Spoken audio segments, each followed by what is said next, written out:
So even though it's hot out here, okay, fam, we got it, baby. We got the Star Wars podcast merch, baby. Just did a video for you guys to see it. Super exciting. Cannot wait for everyone to get theirs. I am starting to see people are starting to get there. So there was a delay with the company that we work with. I emailed them multiple times. I was trying to make sure everybody got their merch, and it really frustrated me. And I was working on it a lot, and I have sent so many emails on behalf of all of you guys because I cannot stand the thought of you not getting your merch because we hadn't got it. So this was ordered May 30th, April 1st, and it's June 26th. So we're working on other stuff in the back. So excited to see you guys.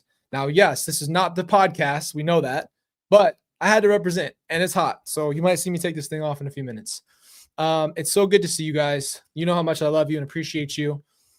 What's up, guys? Another day, huh? Another hot day out here. Let's see what we got going on today. Today, it is 100 degrees. Oh, 100%. Not out here, though, huh, Christy? You can ask Ray. It's not fun out here. I really don't know. Sometimes I don't know why we live here. Guys, I'm sorry. I cannot wear buttons any longer. Oh, you are not wrong, Brandon. Well, I'm not saying happy birthday to her. Sorry, not happening. But we are going to talk about something real quick. You guys brought it up yesterday. Seen a lot of videos coming out about it. Lori is trying to redo a retrial. This is nothing new. Every single time she got a guilty verdict, she ended up trying to get another trial. What's up, Beth? Thank you for your chat. Yeah, I'm about to take this thing off. I'm not going to lie to you. You just had to see it. I even told Kelsey, I was like walking up the stairs. And yeah, we forgot. Yeah, button trauma, no lie, Beth. That was embarrassing, man.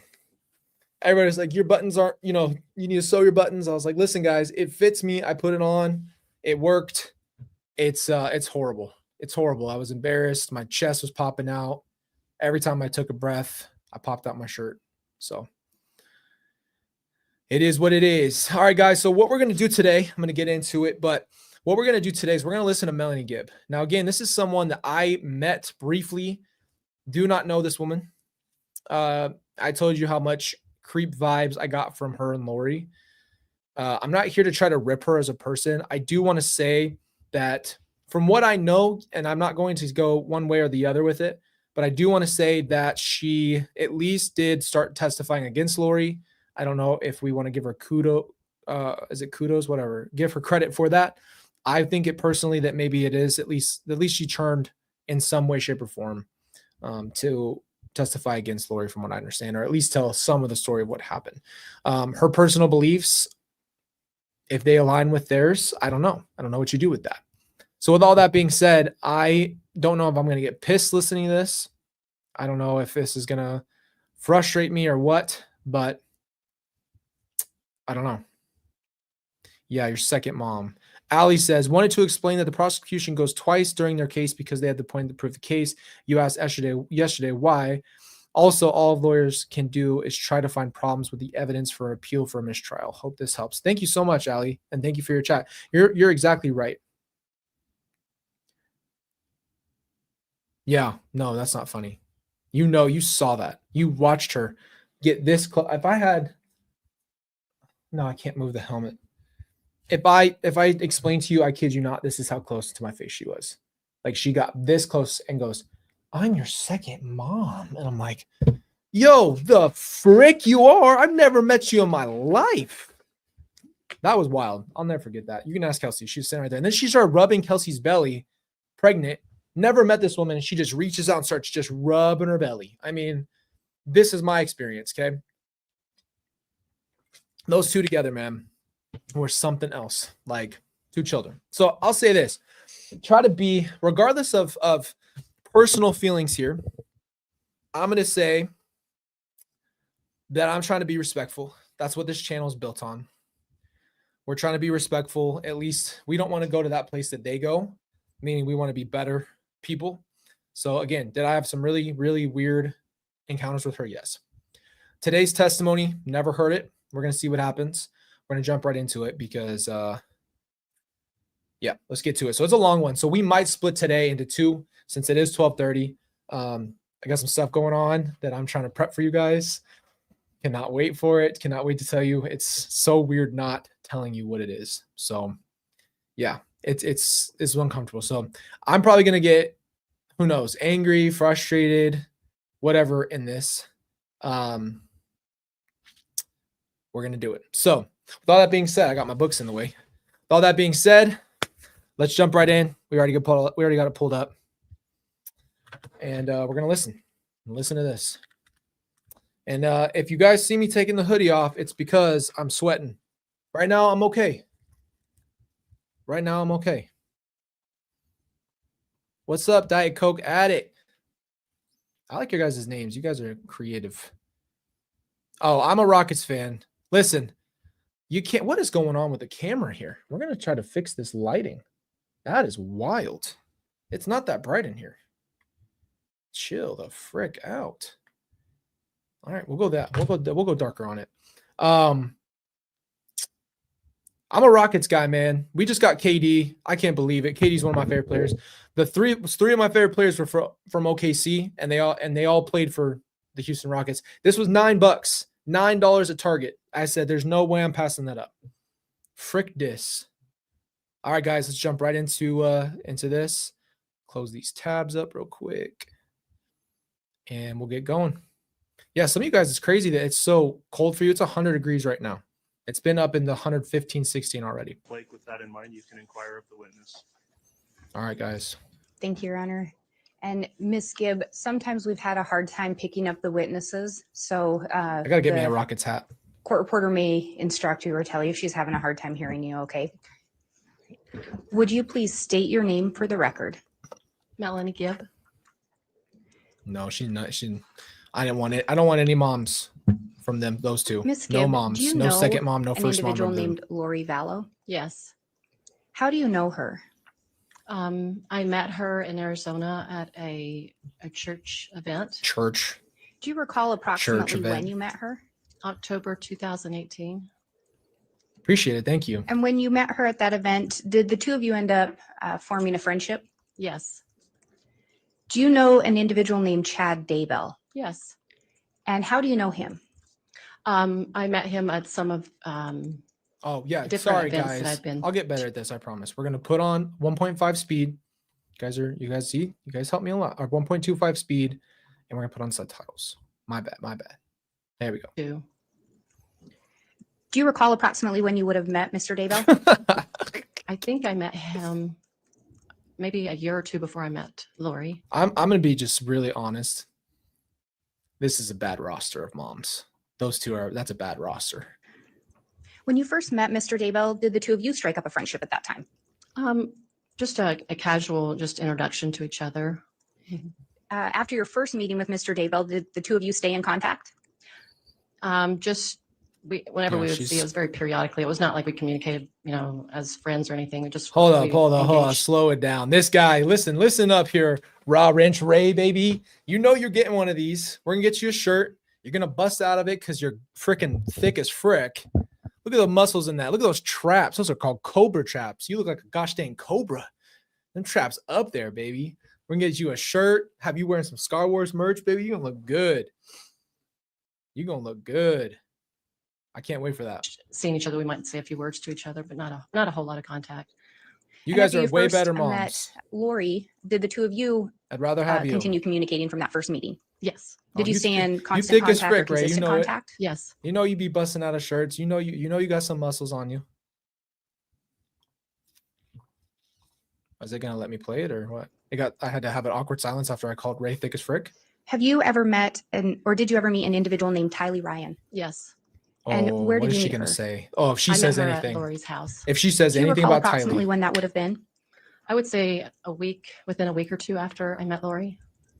Did you ever observe Lori and Tylee together? Yes. What were you able to observe about their interactions? She seemed upset and frustrated with Lori pretty I much wonder most of why. the time. I wonder why. So when you say she, you're referring to Tylee. Tylee, correct. Did there appear to be some tension in that relationship? Yes, Did you ever meet an individual named JJ Vallow? I did. And, Yes. and where would you have met him if you recall? Same place, Lori's house. Do you recall approximately when you morning. would have met him? Within a week or two after meeting her. Did you have occasion to observe Lori and JJ's interactions with each other? I did. And what observations were you able to make of those interactions? Let me just pause real quick. Yes. So I made this channel. I haven't uploaded to it because it's more projects. So it's more like editing and stuff. I'm going to make sure that I post up. I cannot wait to do that channel more because I care so much about helping people in their weight loss journeys. I have one. I've had actually multiple times I've gotten way overweight and really unconfident and really dangerously unhealthy and then gotten back down. So we're going to go through it. And yes, I'd love to share with anybody. It's for all ages. It's for anybody. I'm going to talk about a lot of things and we're going to make a really big difference, I hope, in our health over there. So can't wait for that. Let me see if I can, I'll try to post it on my comments on my phone real quick for you. So sometimes I would watch her with him and she was very affectionate and loving to him. I watched her sing a song to him as she was going to put him to bed. She seemed to care a lot about him. And other times, as I got to know her as time went on, he seemed to, frustrated. And so the connection, maybe wasn't as, I didn't see them interacting as much the same way. She was distracted a lot. So I don't know how to explain it very well, but it was, she was just trying to help him, trying to settle down or whatever. But So from your observations, JJ and Lori appeared to interact more when you had first met JJ. Correct. And it seems like those interactions declined over time. I would say a little bit. I mean, Declined over time. but And I think you indicated from yeah. your observations, Lori was busy with some other things or yeah, it's just distracted a lot. distracted. She's asking great questions. It's nice to listen to a competent lawyer for once. I'm posting After the first meeting alpha Lori, maid for you. we've talked about that you stayed in contact with her. How often would the two of you see each other? Sometimes it was daily or several times a week in the beginning, just in the very beginning. Yeah. And when you say in the very beginning, do you recall approximately how long the two of you would interact that frequently? That's I would say the until January. that is the alpha maid channel, just so you know. Oh, let me pin it. Sorry, I don't know why I do that. Pop noise in your mouth. Ear, I mean, not your mouth. All right, Colby, slow it down. And then when she started moving, then I didn't see her as much or talk to her as much. And when you say January, do you recall what year that would have been? 2019. Did you and Lori live fairly close to each other? I would say within 20, 25 minutes from each other. And did the two of you talked about you'd get together. Mhm. Did you also speak to her over the phone during those times? Wow. Correct. Did you also message with her, text message or otherwise? 200 pounds. That's awesome, Instruct Beth. again, if you could just wait until the question. Appreciate you guys. I can't wait to. We're gonna do lots of videos over there. It's just easier for our court reporter if it's just a back and forth exchange. So thank you. And you indicated, I think, that after she started moving, could you explain what was going on She's there? sped up.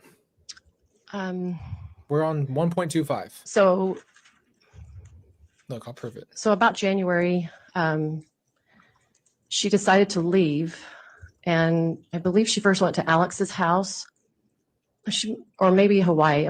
They kind of were near the same timing, so she decided to leave and stay with him, and then she went to Hawaii, and then eventually she went to Texas. So she went to 3 different places, and then she finally went back to Arizona at the very end as her stay that I knew her in Arizona. Do you know, you indicated she very traveled end. around starting in January. That's what she Do you just said, recall when you very say at end. the end, approximately when the end was that she What's up, ended up, Kayla? what time period she was Welcome. moving around? So January, February, March, April, May, and then July. I know she was back when Charles was killed in July. So I know she was back in Arizona by July. So all the way from January to July, she moved around several times. Love And it. while she was moving around, did you stay in contact with her? Yes. Was that frequent contact? Do you recall approximately how often you'd speak with her or text with her? It was inconsistent, but it was pretty frequent at the same time. So it wasn't like a consistent daily basis, but it was often. And after meeting Lori, you indicated you met her in October of 2018. Did the two of you end up taking a trip to Utah? Yes. And who else went with you? There were, I don't know, about 5 or 6 ladies. I can't recall their names right now. And that's just Yeah. fine, just what you can Yeah, recall. I can't recall. Thank their you, names. Cindy. So there were 5 or 6 ladies that Mhm. went to Utah together. Mhm. Yes. Where did you go in Utah? We went to St. George, Utah. And what were you headed there for? Was there a reason? There was a conference there. What's And interesting to me, do you recall if Chad what's interesting to me is that they still thought it was part of the church I'll tell you this. Again, I'm not going to speak for the LDS church because I am not LDS, but I will say that these were not LDS church events. This was, branched off. These people were definitely branched off to their own version of this stuff. So I'll just put it out there that they use it as like a church thing. They're not doing that. They're doing their own thing. They're on their own little world over there. Daybell was also at that conference. He was. Did 'Cause you they called it observe a meeting AVOW or between Chad and whatever. Lori? Yes. Do you know, had they ever met before? No, Were you there when they first met? I believe so. I was there with her the whole time. Yeah. Did they, how long was the Yes. conference It was that a you were cult, at? literally. It was the weekend, so it was like a Friday, What I Saturday. think happened with this cult is I'll say that, yeah, exactly. Exactly, right. The thing is, I believe that they had a bigger group, and there was like a bigger group that you could pitch certain ideas to, like the end of the world stuff, really focus on that and get people, like doomsday people. And then what happened was there was a smaller group and a smaller group that branched off to do the more intimate stuff, the horrible things. And my opinion personally is, I don't know, I haven't heard this testimony yet, but it's really hard for me to believe that Gibb was not all the way in on this part of it, the zombies, all that stuff. Like, how could you be that close to Lori and not know this stuff? I don't know. That bothers me. And again, you do have to understand the separation in belief system from the LDS church to what they believe is not the same thing. So you just have to be fair to that. Yeah. And then Sunday, most people went home. So it was that weekend. And do you recall if Chad Daybell was there for the 100% entirety of the dude. conference? He was there Friday and Saturday.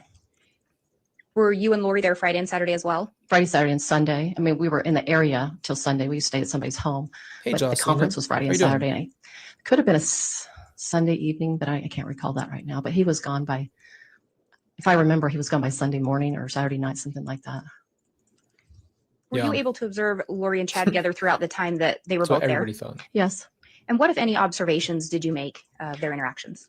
They were very friendly to each other, very interactive, talking a lot about some of their ideas and beliefs that they had at that time. And so they were, there was definitely attraction. I'm not going to speak for her, but she believed the same things from what I understand. So that's weird. That's very, she's now detached herself, just like Chad detached himself, just like Lori detached himself. The second that they actually got caught in their beliefs, they all ditched their belief system. It's pretty wild. In the beginning, right from the beginning. So. And did you specifically observe any of Lori's actions towards Chad or how her Oh, demeanor appeared? 100%. She seemed very interested in him, like someone that would meet somebody they're attracted to. She seemed flattered by him and very enticed by the conversation and, flirty-like. I would say a little flirty-like as well. And do you know what Chad Daybell did for a living? He was an author and a publisher and also a sexton. And had you ever read any of his books? I have. Do you know if Miss Vallow Daybell had read any of his books? She had. And do you know if she'd read those books prior to meeting him? She only read, I think, just a few, but she hadn't read all of his books. And I don't know if she How many books made the did he have? connections yet of who he was with the books. I'm not sure about that. And you indicated that you saw them speaking and they appeared to have some shared interests, Correct. and specifically with some religion, some religious talk. Correct. Do you recall if they told you anything regarding the two of them? Yes. And what was that? He expressed to her that he believed that they had been married in multiple probations on this I'm going to planet. object as to hearsay, Judge. It's the response from the state. It's not. It's Your not Honor, it's a hearsay. statement of a party opponent. Exactly. Not this opponent. It's a statement of a co-conspirator. I'm going to overrule the objection under Rule 801 D2. Go, Judge. It does allow statements of co-conspirators in furtherance of evidence of a conspiracy. That's how that's allowed, Ms. Blake. I would indicate, though, that I think there may be some additional foundation before getting further into this issue as to whether those statements are allowed. Thank you, Your Honor. He was a self-published author, right? Ms. Gibb, did you have conversations about their first meeting with Chad Daybell?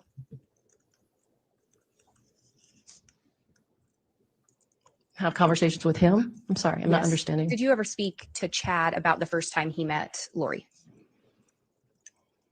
Most likely, I just don't remember that exact moment. So after the first meeting, did you speak to Lori about her meeting Chad? Correct. Yes.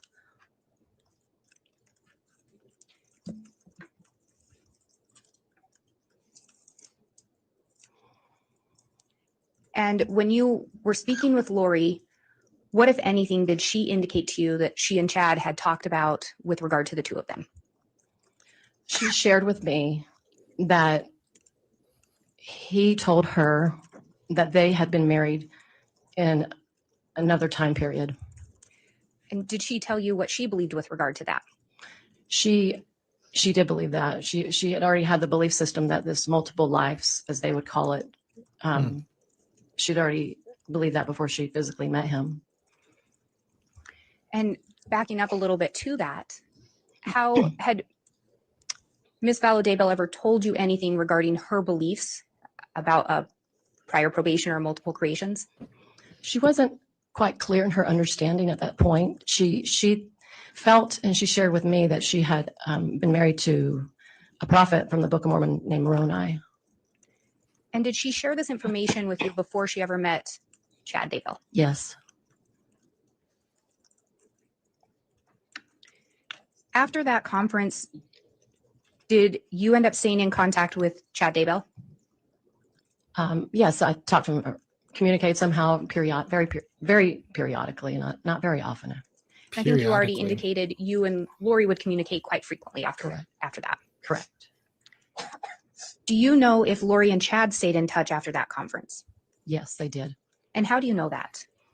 She would tell me that they talked and how often they talked. And I often saw her on the phone talking to him. Occasionally I could hear his voice, but she'd always indicate to me she was speaking to him. That was her prophet. There's no way she didn't listen to him talk. When they first met, do you know if Lori was married? Yes, And who was she married to? Charles Vallow. Do you know if Chad was married? Yes, And who was he married to? Tammy Daybell. Do you know if their spouses were still alive? They were.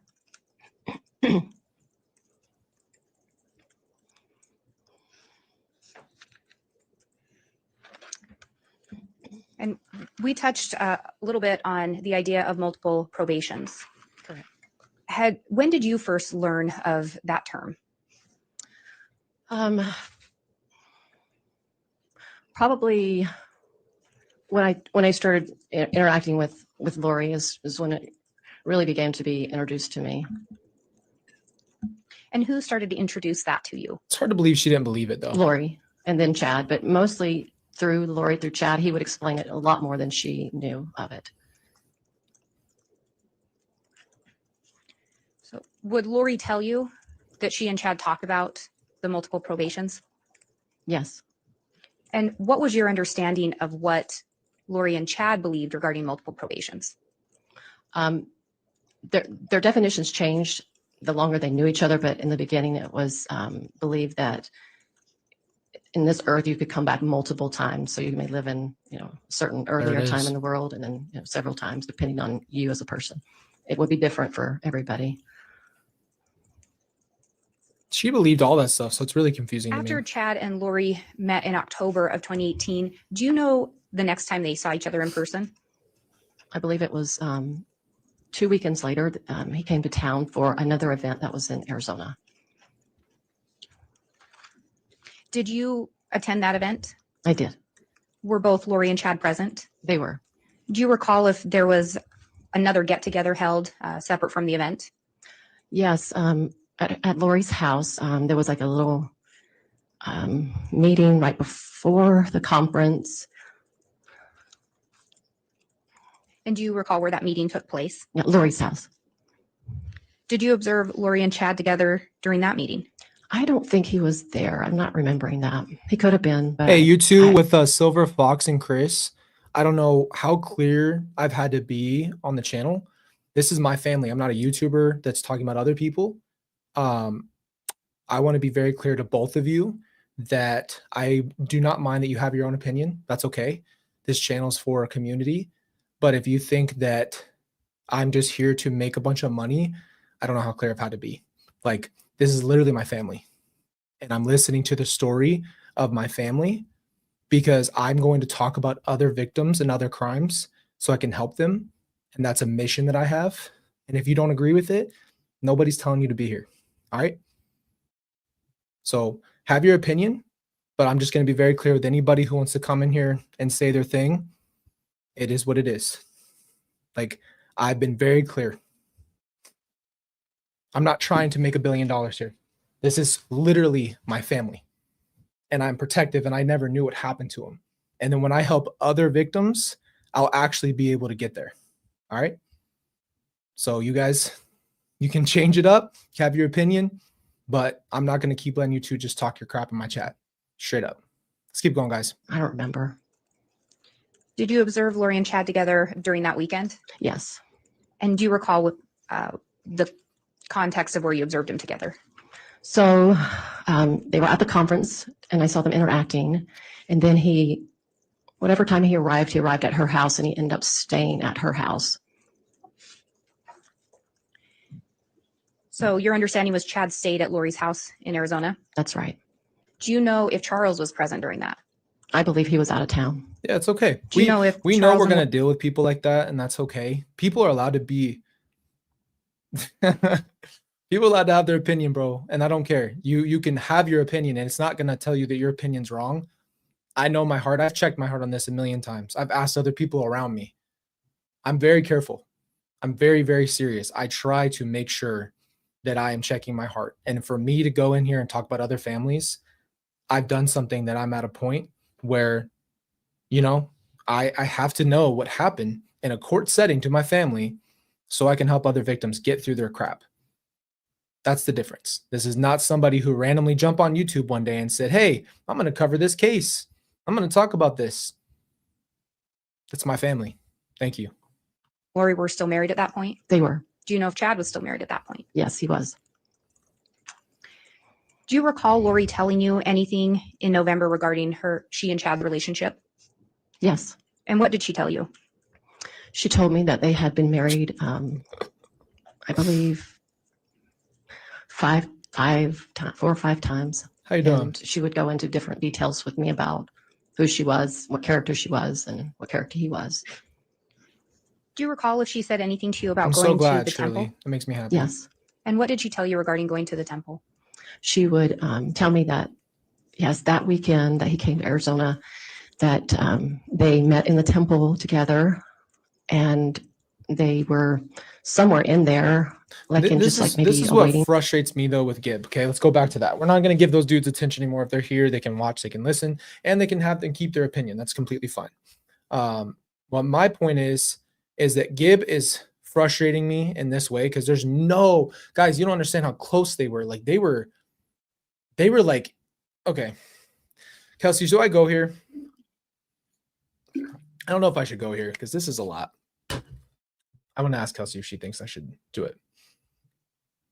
Hold on.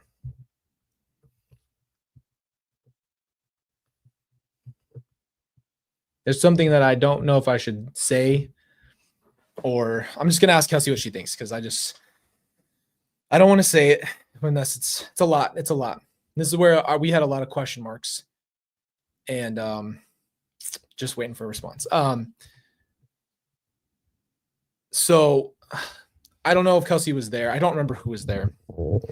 This is the weirdest part, right? And this is where I thought that they might be in a little bit more of a relationship. I came over to the house and I was either alone or with Kelsey or with somebody. And when I came over, they were in bed with their garments on. Now, if you understand what garments are in the LDS church, it's undergarments that you wear under your clothes. So you have to take off your clothes and it's just this white see-through garments. So Kelsey wasn't there. Maybe it's just me. They were in bed together and she was like rolling out of bed. Melanie Gibb was rolling out of bed. And I was like, I know girls are closer than guys, but I had a lot of questions after that one. Where'd you go? Miss Jones, could you give me a shout out and please tell my husband to have patience with me? Yeah, so that was one of the things I was like, that one really made me question a lot of things. I understand that women's relationships are different than men's, but that one was like a lot of that made me question a lot of things. I was like, there's close and then there's in bed with underwear on close. That's all I'll say there. So really, really, really, really odd stuff there. But she was around, they were intimate. I'm just bringing you that example because it's very intimate. It's very intimate. So it's very, very hard. My mom had to have somebody she was telling all this stuff to because she just all day. So for her to act like she doesn't know more, I don't know, just is weird to me. It just feels very fake. There's my opinion. Again, she could be telling the truth. My opinion of their relationship. Area room that they were sealed together by, I believe Moroni was there, and possibly, I believe she said Jesus Christ, and that relationship they had multiple lives. It was kind of like a reunited again. They got to be sealed there. It wasn't in a sealing room officially done by the church or anything like that. And can you explain a little bit about the relevance of being sealed? The teachings of our church talk about when you're sealed to a companion on this earth, that you are sealed for time and all eternity. And when you say the teachings of our church, are you comfortable sharing what church you're a member of? The Church of Jesus Christ of Latter-day Saints. No, she ain't. She's part of whatever that Did Lori was. share with you how she felt towards Chad at that point? Yes. And what did she tell you? She told me She doesn't. they very much loved each other. They loved each other. How in previous mortal probations. Oh, There was a lot 100%. of affection. Here's the thing, though. I'm also really protective of people. It's scary for me to put anybody in position if they do not want to talk about it. That's the last thing I would do is try to get someone to come on and just, I'm really protective of especially her friends. You know what I mean? But I would love to talk to anybody that could share more of Tylee with you guys in an official way where we can really talk about them. So that's what I'd like to be able to do for you guys. Barbara, ignore the haters. Colby, you got this. This is my first time watching this trial. I was a single mom and working and when it went down, I had to just follow whatever was posted in the news. Yeah, a lot of you guys are watching this new. Thank you, Barbara. It's weird to watch it because yes, it's 3 years old, but this is new information as far as connecting dots and pieces. I don't know who was as involved.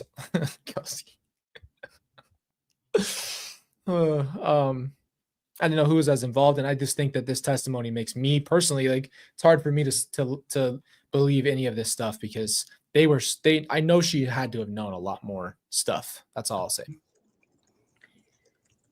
Did she indicate to you anything about whether or not they were going to be open about their feelings for each other? She just shared how they felt with me. She was open with it with me. Do you know if they were sharing this information with other people? Just probably people in their small group, a circle. You were in their circle. You were in the circle. This has got to be hard, though. She did turn around and testify. I give her credit. At least she testified against him and didn't try outside of multiple probations. Did Chad let me back up. Did Lori ever indicate anything about having a special mission here on Earth? Yes. And what did she tell you about that? She felt that she was part of the 144,000. And then as she developed her relationship with Chad, she felt like they were the head leaders of it. And when you talk about the 144,000, can you explain a little bit about what that would mean? It's reference from Scripture and the Bible and the Doctrine and Covenants about a group of 144,000 that would be here. It's not in the Doctrine and Covenants. It's in the freaking Book of Revelation. That is the whole thing that they do is the Book of Revelation. Ridiculous. During the return of our Savior, and they would help do a great missionary work throughout the world. And they would have, a lot of a spiritual endowment from on high. So if someone were to be the head of that 144,000, would that be a pretty high calling? Absolutely. Would that be a position of pretty significant power? Yes. And when you talk about they may have shared this with their inner circle or their close friends, do you know who that would have included for them? Yes. It would have included Sulema, Pastanis, You. Serena Sharp, You. Christina Atwood, Nicole, You. forgot her last name, You. Melanie Pulowski, You. and I believe she told her sister later on, and I don't know how much she shared with her family. I believe that's, and Alex, sorry, Alex. I don't believe, Circle of let's Jerks. see. Those are the main people. And when Yeah. you say Alex, Alex who? Alex Cox, her brother, Lori's brother. Do you recall approximately when Lori started talking Right. about being part of the 144,000 or the head That's what of I'm the saying. 144,000? Right when I met her. At least, guys, And at then- least, and again, like I said, our community doesn't want to just destroy other people. Again, reminding that one thing she did is she showed up to court. This would be terrifying to have had a best friend, person, figure that you were close to, and then you go and you testify against them. At least she did that part right. At least she did something helpful for the prosecution. That's what I'll say. I don't agree with her. I can have my own opinion, but I can still give her credit where credit is due. And she did at least flip and do that. So let's give her that at least. Whoops. And I think so. And I guess I should break this down. I kind of asked a compound question there. So she first starts talking about being part of the 144,000 when you first meet her. Agreed. Would that be correct? You're exactly right. And then I think you'd already indicated after she met Chad, she indicated that she and Chad were the heads of the 144,000 or the leaders. Correct. Do you recall approximately how long after meeting Chad she started telling you that? No, you're not wrong. Within weeks, probably. Yeah. Yeah, this Do is you a big recall- group, dude. Lori ever telling you about a light and dark scale? Yeah. Yes. Again, Did who she- knows? I don't know what the threat was. I don't know if she was trying to save her own butt, which is probably 95% of what it was. Again, regardless, she did the testimony. I don't know if she was forced to. I don't know the answer to that. I'm just saying. I don't agree with her. I don't think she's a hero. I don't think that she is whatever the case is. I'm just saying we have to at least acknowledge one thing is that she testified against Lori, regardless of the circumstances. She ever explained to you what the light and dark scale was? She did. And what did she tell you regarding that? She told me that people that were light were people that before they came to this planet, when Mhm. they lived in a Thank you, premortal Brenda. realm, basically our spirits lived there before we physically came here, that those that signed contracts and made agreements it. with the Savior were light, and those that were dark were those that signed contracts with Satan. Sign contracts. What is this, the NBA? We were in heaven signing contracts. Hey, yeah, I really want to go to hell and I'm going to be a menace. And then when Jesus comes back and we separate in the judgment day, I'll go to hell. Let's sign a contract, Satan. What the hell? Do you recall when she first started telling you about light and dark? There you go. Exactly, The light guys. and dark Thank you. scale. It was sometime after she met Chad. Who would that sign few a weeks, dark contract? when she met him? How stupid I is would that? say probably pretty immediate. So when it they just- signed their dark contract, did they sign up to be murdered by you and your group? Okay.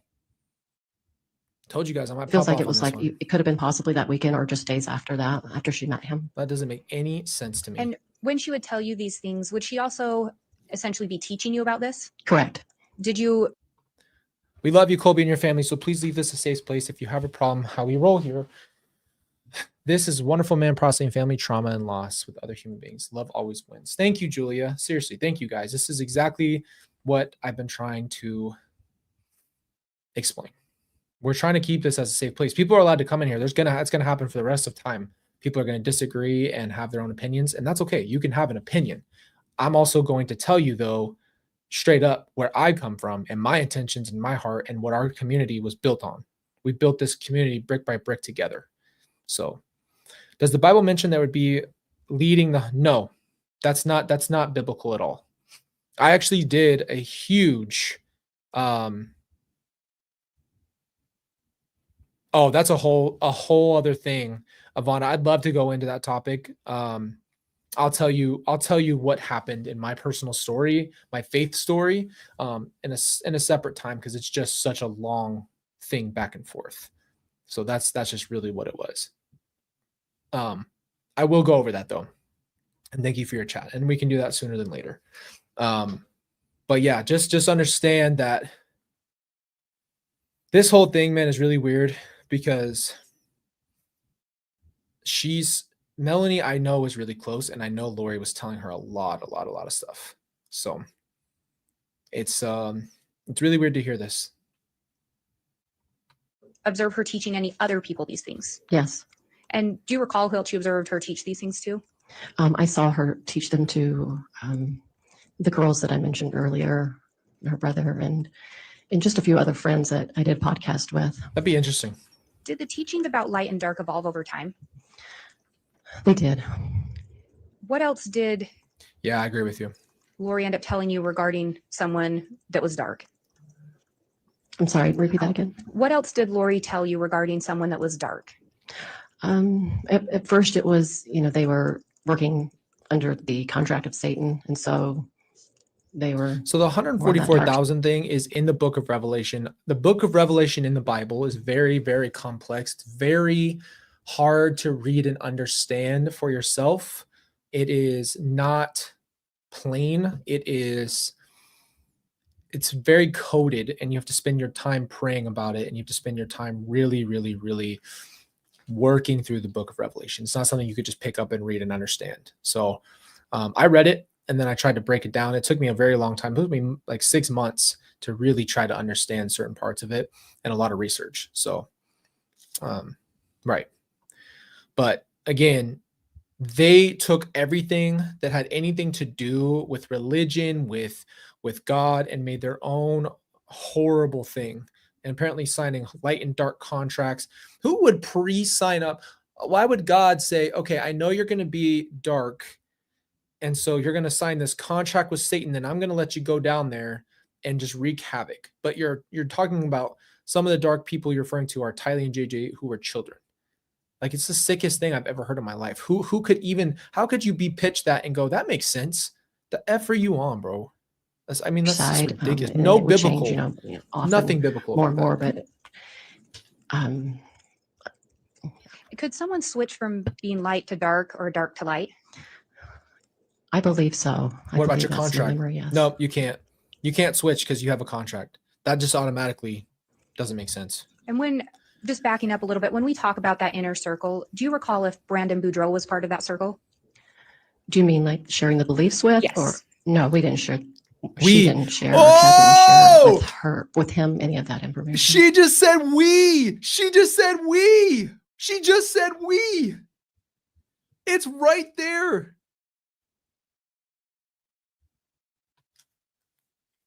Beliefs with? Yes. Or no, we didn't share. She didn't share, or Chad didn't share with him any of that information. We. That I know of. We, motherfucker, we. That's why we said that. We. Don't play me right now. Don't play me right now. You knew it all. You just said we, motherfucker. One more time. Just so you guys hear. We're not crazy here. Do you recall Brandon ever being at any? I believe so. I believe that's my memory, yes. Okay, listen. And when, just backing up a little bit, when we talk about that inner circle, do you recall if Brandon Boudreaux was part of that circle? Do you mean like sharing the beliefs with? Yes. Or no, we didn't share. We. She didn't share, or Chad didn't share with him any of that. You were in the group. That's all I'm saying. I'm not even trying to hate on her at all. I'm just being serious. Like, you were in this group deep. So just don't play. Like, that's what I'm saying. Don't act like you had no idea and it was so Chad and Lori exclusives. You knew so much. That pisses me off. You knew so much. And I know you knew so much because Lori was too close to you. You just said we did it, and then you had to correct yourself. Now, anybody can slip. Of course it was. But like, that's my point, dude. Come on. The reason I'm having a hard time with this testimony right now is because she knows exactly what is up. They believe the same things. They talked about it all day, every day. That was crazy. I'm telling you. That information that I know of. I mean, she could have, but I don't remember it. Do you recall Brandon ever being at any meetings or gatherings where you were there? I don't recall that. Did you ever talk to Brandon about anything Lori was telling you? No, not during my friendship with Lori. No. What about Charles Vallow? Was he 100%. present for any of the teachings or the gatherings or the meetings? No, Do you believe that Lori would have considered him part of an inner circle? no. Yeah, I know. They were in, she's in the circle. Just say it. You know what I Did mean? Lori ever tell you That's it. anything with regard to an individual being possessed? Yes. And what did she tell you regarding that? So my first experience with her sharing that with me was, What's up, Shannon? she was, I recall she was in, I believe it was the second house that I met her in. So it was probably, that January time of 2019. And she first started telling me she was in the backyard of her house. She came in and she started sharing all the information she just heard from Chad. Chad let her know that Charles Vallow was Exactly. taken over by an evil spirit. And that was the first time she had heard of it. And then, that made him dark according to them. And that was in January of 2019? I believe that is correct. Did Lori talk to you about a dream she had had? Yes. And what did she tell There you you go. regarding a dream she had around that time? So she shared with me that Thank you, Susie. Charles was getting ready to go to Texas, and I don't know if he was there already, but that she had saw him in a car accident. I believe JJ Yeah. might have been with him in the car accident. Again, if we go back, but- there is a 22-minute phone call, which is the phone call. This is something I did here was the phone call that Melanie Gibb sent to basically ask why they lied about her having JJ. And that phone call, she was 100% trying to act like she just didn't know better. And then that's why Lori was so pissed. So you have to understand the context there. Lori was like, you're betraying me. I can't believe you of all people. It's because Melanie was so deep in. It's because Melanie was so gosh dang deep into this group. Then she flipped when she got into that position and got caught, or whatever the case was. I don't know what caught means, or if she knew she might get to that place. That's all I'm going to say. But that he died in it. And so he would not be coming back home by January 1st. And Absolutely, do you know if Paula. JJ was I'm with glad to Charles have you during here. that time? He was. And do you know if JJ would have been traveling back with Charles? Yes, he was. Do you know if Charles was in an accident at that time? He was not. Did you ever talk to Lori about the fact Charles was not in an accident? Yes, I did. What did she tell you regarding that? I asked her what happened. You shared that you thought he was going to pass away. And she Thank you, said Amy. he didn't because Satan interfered with the plan. And when Yeah. she talked about the plan, did she tell you whose plan it was? What plan? She would talk about just from her own experiences. Often she would either have what she would call revelation about different experiences Thank you. with Charles, or maybe she would also talk about her experiences with Chad and how they envisioned getting together, that their spouses would pass away. So that was the plan that was revealed to them. They believed that their spouses would pass away. With the idea being that once their spouses passed away, they could be together. Correct. True.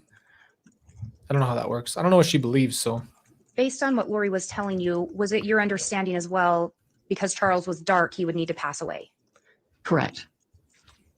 Do you recall Lori ever talking to you about castings? Yes. she did What the did she tell you castings. regarding Get the frick out of castings? here. So she would say that she was trying to understand how to get these evil spirits out. And so her attempt to do that was have like a prayer where she would, like you maybe would read from the scriptures, where you would Pray death. try to encourage the spirit to come out by the power of God. Shut the F up. Pray for the spirit to come out. Let's do some math here. If you believe that a spirit hijacked a human being, therefore they would pass away because you believe that the spirit is not in there. Are you serious? You would pray scripture? What scriptures are you talking about? The book of Chad? That's demonic as hell. Hell no. You sit there and act like you were a casting. Casting what?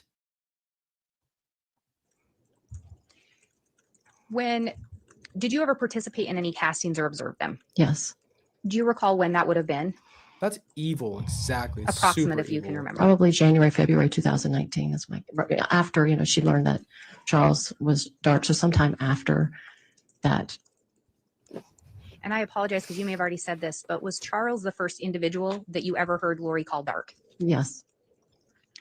Do you recall where that casting would have taken place? The first time I recall was at Sulema's house. Do you recall who was present for that? Well, how involved was that woman? I thought she was just random person that Alex found and married. I don't know the context with her. Lori, Sulema, Christina, Nicole, Serena, and me. Yeah, you. And those are some of the same individuals you'd previously mentioned. Is that correct? Yes, yes. And you talked about castings being kind of a prayer. Was there any other element to the not a prayer. castings? I guess so. It was definitely out of context for what I would, see anybody talk about in a spiritual level in any religion, but they would use terminology that to me sounded kind of like energy work. And so Yeah. they would try to I'm starting to get that picture. share words like disconnect or cords, like a cord was something you connect your spirit to your body, something like that. It's a use different seance of a circle to pray for someone to die. How many times did Jesus Christ talk about killing someone spiritually through a prayer in the Bible? Show me that. Show me that verse. Show me that verse. Ridiculous. elements and Stupid. words. I didn't Witchcraft, use bro. those type of words. I just talked about, my relationship with Christ. And so I don't recall exactly how everybody spoke those words, but it was their attempt to help convince the spirit to leave the body. And so to back up a little bit, when we talk about to convince a spirit to leave the body, would that be the evil spirit or the presence that had come in, or would Yeah. that be the actual individual spirit? It would be the spirit that took over that particular person's body. They were not praying to God. Do you know, You are do you not recall what Lori told you regarding where the original spirit from that body was? In the beginning, it was, Thank you, they would Tessa. be, I believe it was they were either in the spirit world or spirit prison. I can't remember in the beginning. That's where they would be Oh, stuck yeah. sometimes between this world and that world. It kind of changed a lot. I wonder how they convinced them that they are these biblical Book of Mormon figures, whatever they believe that they were. I wonder how they actually convinced them of that. That's really, really wild to me. Sorry if I'm not real accurate, but it was either they were on the other side, that they had moved on in the spirit world, or either somehow they were stuck or something like that. Have any of you seen, I just watched it the other day. Have any of you guys seen The Lovely Bones? It's free on YouTube right now. It might not be anymore, but I just watched it because I saw it on there. It was on movies. Have you seen that movie? Any of you guys or read the book? It's the same idea. We talked about it in our Chad psychopath video, I want to say. But in The Lovely Bones, they believe that there is this little girl is murdered, and she spends 90% of the time in the in-between world. So The Lovely Bones is a movie about how she is stuck and she's not in heaven or hell. She's just in between. And this is there's a lot of other,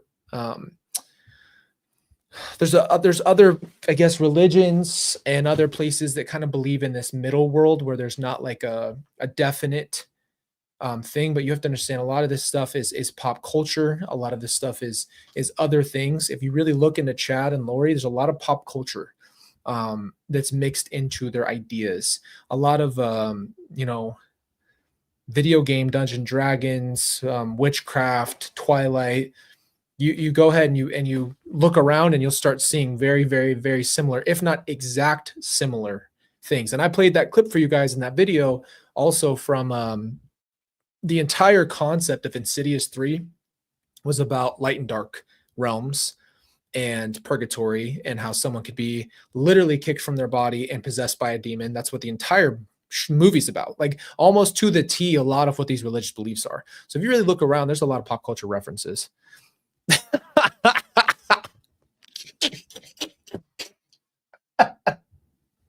Why do you have to hit me with so many one lines, dude? I don't know how you do it. I don't know how you get me like this. Oh, I actually really like the first Dumb and Dumber. It's a funny movie. That is so funny, dude. Yes, exactly. Walking Dead, all these things that, there's a whole section in Walking Dead where the zombies themselves, there's a group of people in the show that believe that the zombies are still the same people. And then the other group's trying to explain that there's nothing in there and that's not the same person. There's a lot of pop culture and it's popular pop culture. This isn't like little indie movies. We're talking about huge, accessible pop culture that these people could have watched. And they literally just pulled these concepts into a religion. It's wild. It's fine. I'm just asking for Yeah. what you recall. Okay.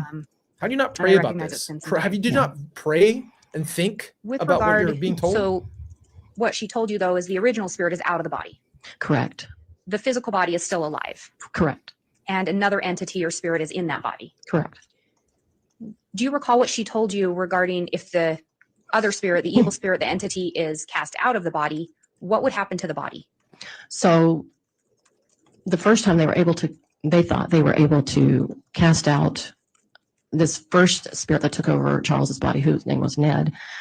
When that spirit left, so they weren't sure how it worked. And so after they believed Ned left, then they would see that Charles was still alive. And then they would come up with another idea that maybe another spirit, and then they come up with another name that spirit was the one that took over his body. And when you say they would come up with, this wasn't something that you were told all at once then. This is Oh, so no. evil, dude. So as time went on, teachings evolved. Absolutely. And you refer to when Ned leaves Charles' body, another entity or spirit comes in. Correct. Did they give that a name that you recall, or don't did know Lori this. ever refer to I'll never know that that. entity by any name? Yes. And what was that? Then after Ned, it was Garrick, I believe. Garrett, maybe Garrett. And then Garrick? what happened with regard to Garrett? Then he supposedly was cast out. And then after So that, another hold one. on. You're telling me that they believed, let's think logically here, that they believed that my dad left his body and then a Ned's person came through and then a Garrett then came through. And then so they kept successfully casting it out, but just every time they casted someone out, they had to, another spirit was waiting. This is very Insidious 3. Go watch Insidious 3. Don't actually. It's freaking scary and it's from hell. Devil himself made that movie. That thing freaked me the frick out. I watched it for research purposes and I was scared for 5 nights. Okay. I can't. The Black Bride's the scariest thing I've ever thought. I tell you, when I'm going up the stairs at night and I think about if the Black Bride is behind me, I think I'll punch her, but I'm also terrified that she's going to grab me. It's not funny at all. Okay. Now, with all that being said, there's no freaking way. I had never, ever heard that they thought another person. The only thing I ever heard reference was Ned. What the frick is going on? They thought another, so they just thought constantly that body was being possessed over and over and over and over. And so they were successful, but then they would just get a new one would come, right? No, Slow Morris, I am terrified. That is not funny. Don't do that to me. That little Darth Maul thing that pops up in Insidious haunted me for years. Okay. And if I think it's the final one, was Don't play with me Heaplos, right something now. like Heaplos, I don't mess with that. something like that. And I think you said you participated in a few castings. Did you participate in any other castings regarding Charles? Yeah, that was several with Charles. Another yes. one? Were those castings done as new spirits would come in? Yes. What the hell? These Do you people recall are nuts. if Lori indicated whether or not the original spirit could ever come back into the body? No, I don't recall that. They just made up names? Like, what the frick? This is so sick. Do you This recall was if they your told you husband. anything? That was her husband. And she's just telling, is Chad telling her that it's Hiplos is in there? Who the frick is Hiplos? I mean, they called freaking Ray Gladius. If they, or excuse me, I say they, do you recall if Lori ever used the term zombie? Yes. Do you recall approximately told when me she she used that term? In her 19 wasn't in the years of her beginning. iCloud, they never found the word zombie. I asked her directly about zombies in the interview. Straight up asked her. Of course But I she's would a say liar, weeks after the original idea that someone taken over the body, they just started using that terminology. I would just say weeks after that.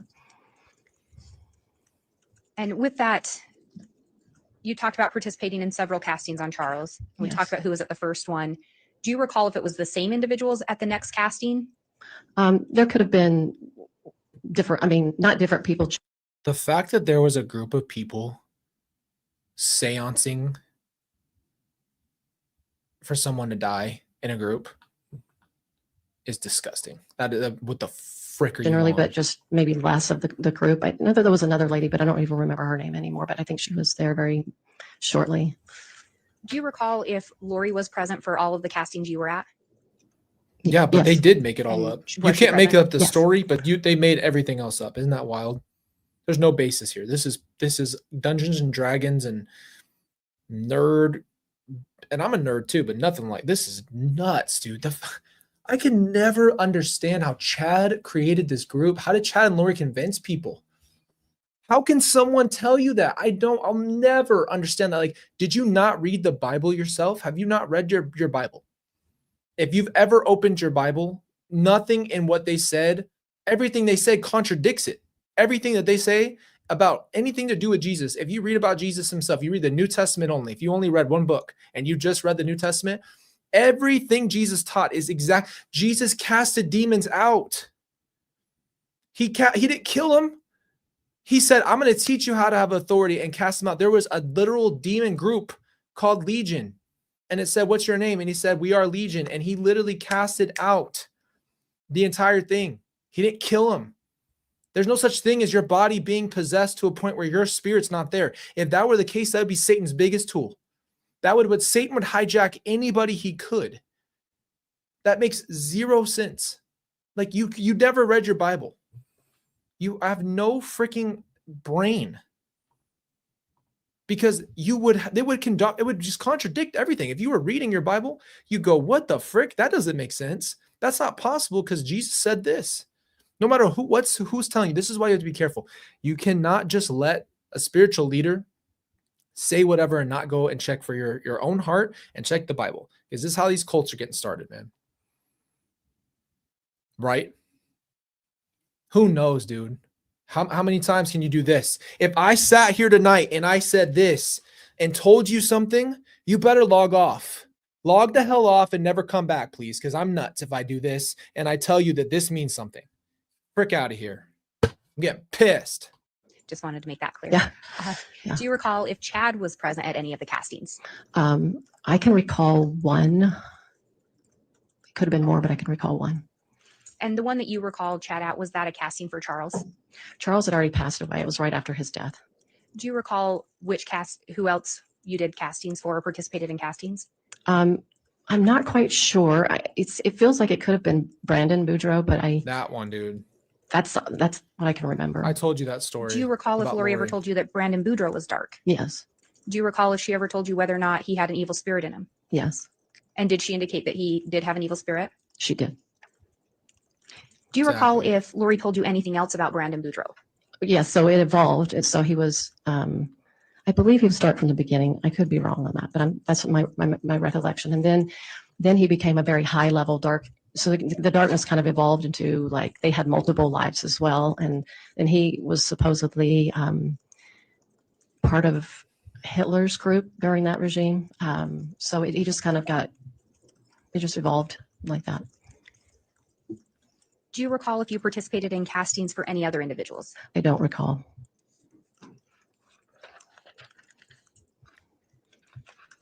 And I think you indicated the casting that Chad participated at would have been after Exactly. Charles' passing. Yes, So to the best of your recollection, would that have been the one for Brandon Boudreaux? that's what my recollection is. Appreciate that, Selena. We know what we're here for. We know what And we're trying outside to of the accomplish here. castings, were you ever told that anyone else was dark? Yes. Do you recall who else you were told was dark? So it was Charles. It was Brandon. They're like, Her brother, not Alex, but another brother of hers. Eventually her dad. And then Tylee, then Kay, then at the very end, JJ. Very end? And just random people that the very end of what? I can't recall, but those are the ones that I'm recalling at this moment. Do you recall if you were ever told anything by Lori She about said Hitler. Tammy's, whether she was light or dark? If she was considered dark, it was right before she passed. So She said Hitler. Were you ever told, with regard to Tylee being dark, did Lori ever tell you whether or not an evil spirit had entered Kylie. Yes. Do you recall approximately when that would have been?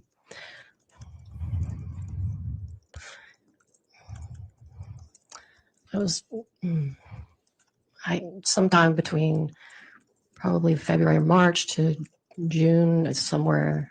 I believe when she was in Texas. Maybe she shared with me when she was in Texas, which She's all over the place. probably can recall better when she was in Texas than I can, but it's probably like in May or April, whenever she was there. That's what Yeah, I don't know. it feels like. That's what it was. Apparently, demons who sign contracts. Do you recall approximately when? Well, actually, let me back up. Did she ever tell you if JJ was taken over? Or So I'm possessed not by going to an speak evil for Tylee, but I will tell you this: Tylee did not like Melanie Gibb at all. We all thought that Melanie Gibb and Lori were psychotic together. We were like, "What the actual hell?" Like we were uncomfortable, and we would go to eat. We would plan to go eat, and like we would be on our way out. I'll never forget this. We were on our way out to go eat. We had just planned to go with, I think it was just Tylee, me, Kelsey, my mom, and then my cousin. And we were literally driving out, and we asked her, said, do not invite Melanie. Because we were so past it. We all said we do not want Melanie to come.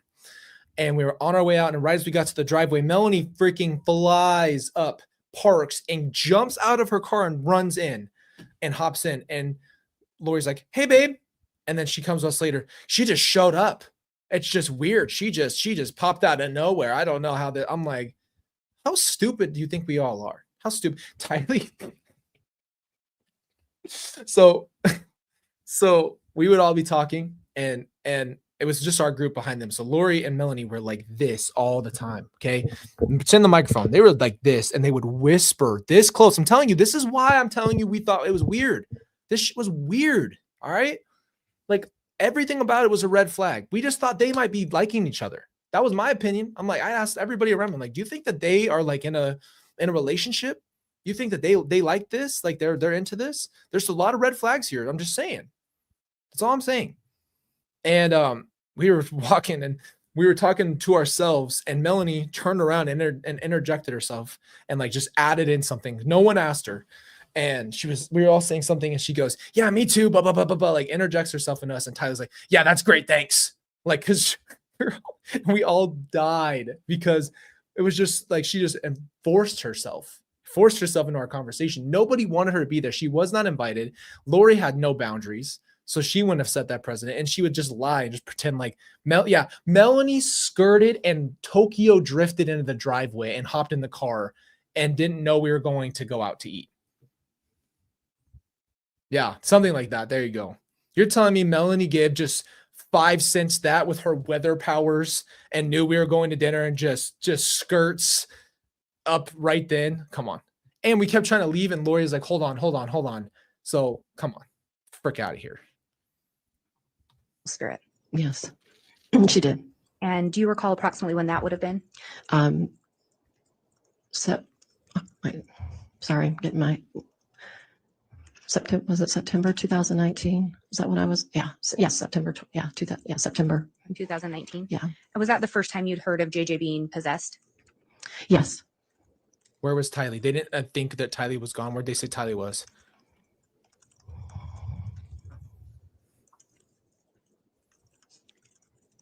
Yeah, that's great.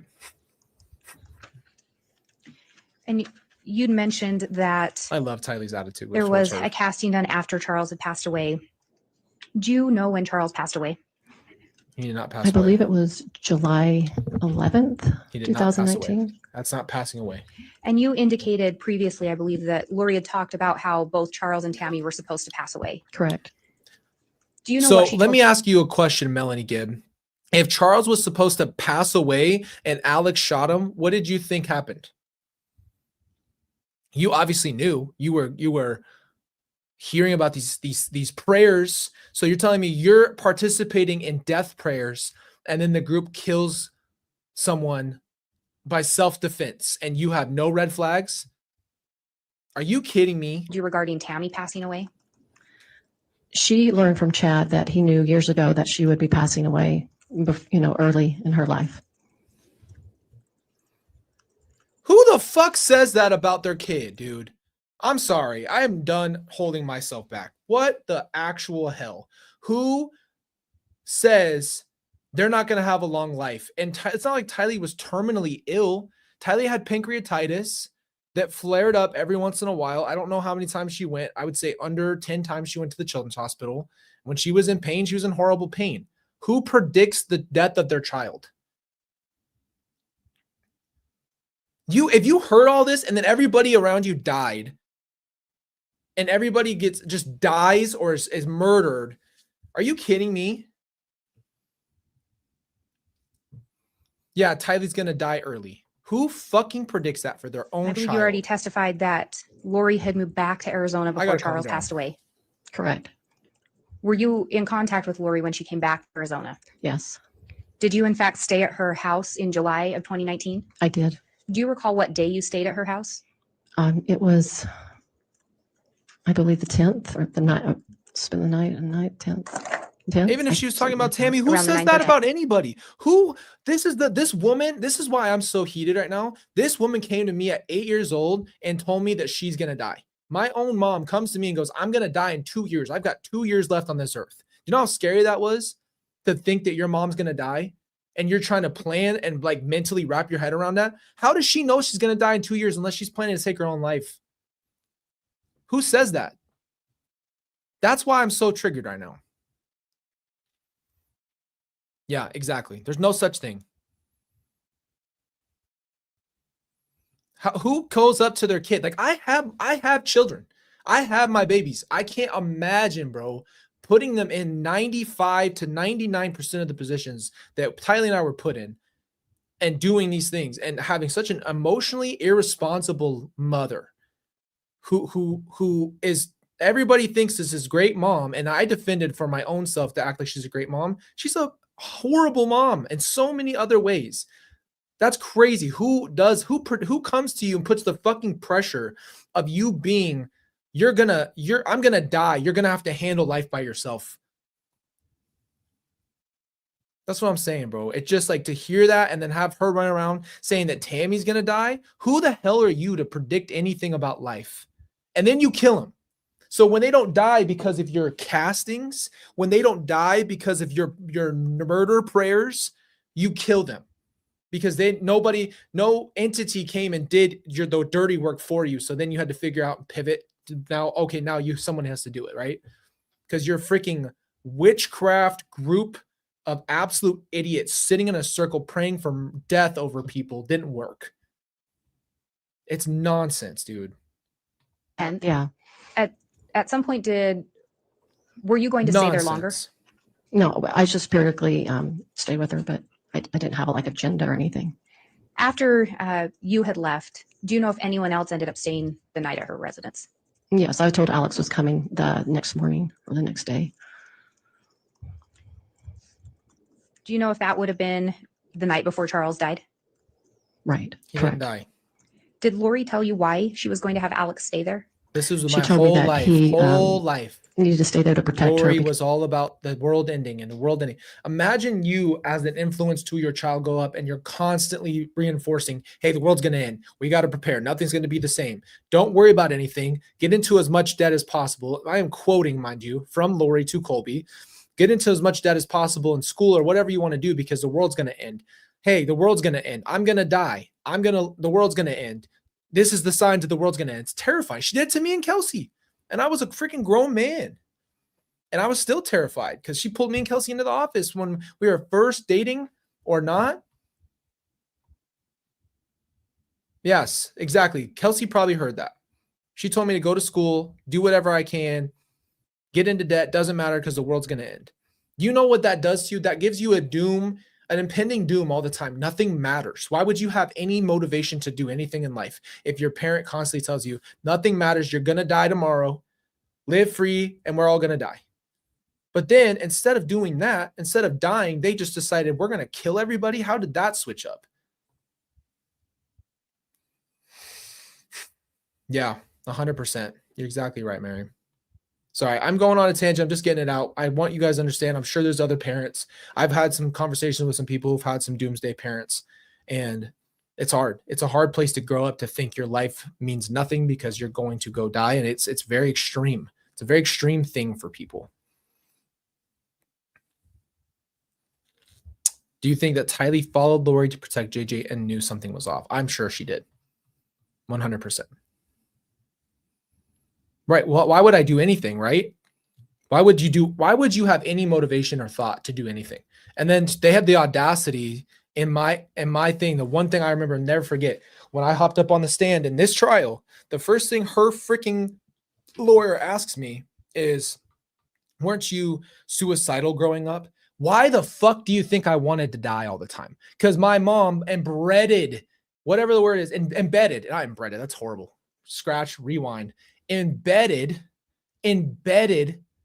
doom into my heart as a child, 5, 6, 7, 8, all the way up. How the hell can you have any reason to want to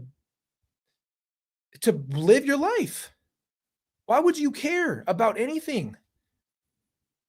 You were suicidal, right? I wonder why. Maybe it's because everything was, you're going to die, you're going to die, you're going to die. The world's going to end. You're going to either have to survive or live or do it. Right? What kid can live? What kid can make any kind of life out of that? And I know there's other people who have gone through it, man. So of course I was suicidal. I have no shame in telling you all that.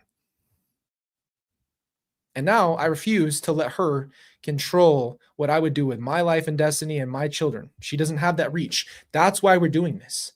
Here's another main reason. Just because we're talking about this to learn about it for my own sake and family's sake and for us to cover other trials, Lori doesn't have the power over me anymore. She lost that grip. I broke those fingers off, man. She'll never, ever, ever get to be that for me. She'll never make me wonder if I should take my own life or be here for my kids or not. No matter what she does, says, no matter how much venom she spits, no matter how disrespectful she is about my family or anybody else, I refuse to let that woman ever put me in that place again in my life. I will never do that. And that is where it becomes freedom. I don't have a spell anymore. She'll never, ever get me there ever again. I figured out how to let it go in the healthiest way possible and not be in that place. That's what it is. That's why this channel exists, man. This is why we have this freaking community right here. We don't play. We don't let people make our decisions. We don't let people make us get to that place. You are inherently valuable and there's nothing you have to do to become valuable. But these type of people, hell no. We don't play this with them. They want to assign good and bad to other people. They want to play God. Thank you, Laura.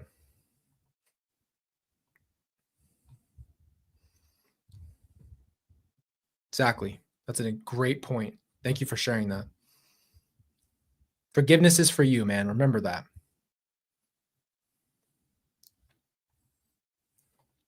What are you making for dinner over there? What you got going on over there?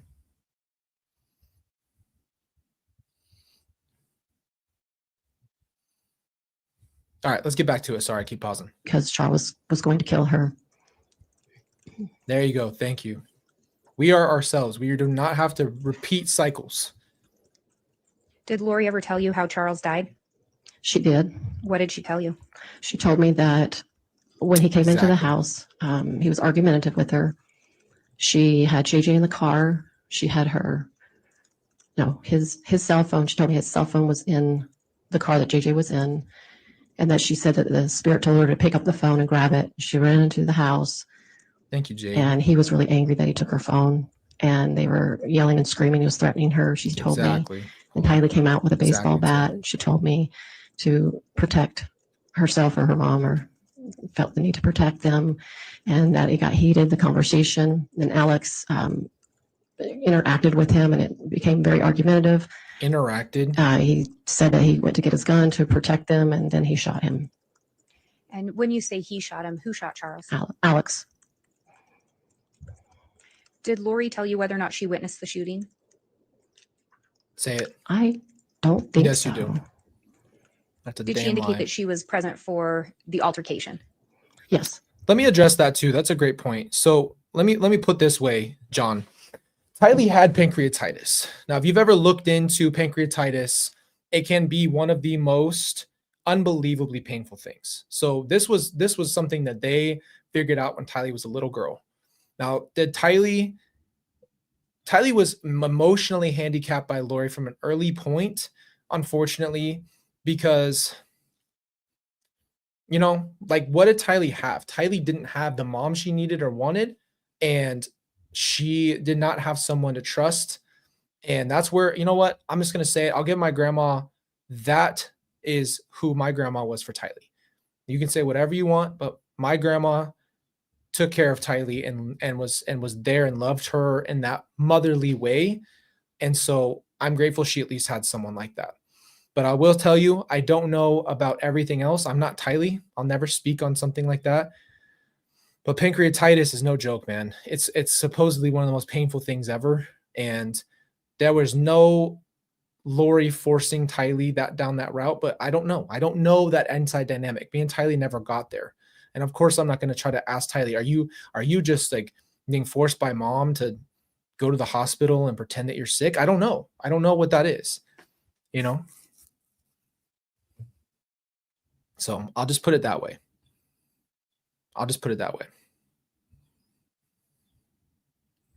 Not Chet. Stacy, not Chet. I know Chet. I've seen Weird Science. Not Chet. Chet's a blob. No shot. You did not say that. Hold on. If I have to show you Chet from Weird Science, this is just horrid. No shot. This is not funny, dude. No shot. You said that. This is Chet. Hold on. That's Chet from Weird Science. Oh, I knew exactly what you said when you said it. You guys got to chill, man. You guys got to chill. That is too much. That's a good movie, by the way. Weird Science is a funny movie. Oh my gosh. That is too good. The haircut. That's wild. Do you recall if Chad Daybell ended up visiting sometime after Charles' death? I'm so glad, Yes. Erica. Do you recall approximately? You guys know what we're gonna make there's a lot of videos we'll make about very specific things, and like I try to keep that in that scope because there's a lot of things we can talk about. But this point, I'm gonna be honest, there's probably people who get to that point, and you know, there's a thing where there's a point where people get to the lowest and you never know what that low is. But just remember that taking your life is not the answer. I just want to always remind people of that. I needed to hear that a lot of times in my life. It's not the answer. It's just that you want out of that pain, and I get that. And I'm grateful for that, Erica. You don't deserve to be gone because of someone else or the pain and hurt you feel. I promise you it does not last forever. You are worth more. You're worth more. And I promise you that's not the answer to the problem. I promise you. I was almost there, and now I think to myself, and it's really hard. I'm just going to say this last thing. I wouldn't be here for my kids. I wouldn't be able to have this community with you. I wouldn't have the relationship with my wife. I wouldn't be able to do all these things. So I did not see a way out, and I was almost there multiple times. Very seriously, mind you. Very, very, very serious. And I know it feels like all you want to do is get out of pain, but it's not the answer. I would never, ever, ever think that that's okay. And please use our community, talk to somebody. You're not alone, and don't go down that route. I promise the world is not better off without you. You are here for a reason. You're here for a reason, and you have value, and you don't have to prove that value. You are valuable as you sit right now. Jesus says, come as you are. Why do you think he says that? Show up in a hoodie in the 100 degrees. Just come as you are. That doesn't mean go get ready. Doesn't mean go brush your teeth. Doesn't mean go do all this stuff. Come as you are because you're loved. That's what love is. It doesn't mean you have to be something more or become something more. I just want to put that out there, man. I love you guys so much, and I've been there, so I freaking know what that feels like. Okay, let's keep going. Approximately when that would have been. I would say within a week or two. I don't recall the time or day. Did you observe Chad and Lori together when he visited after Charles' death? Yes, Were you able to make any observations as to how Chad seemed? 100%. they both seem very happy. And when you say they both, was that Chad and Lori? Correct.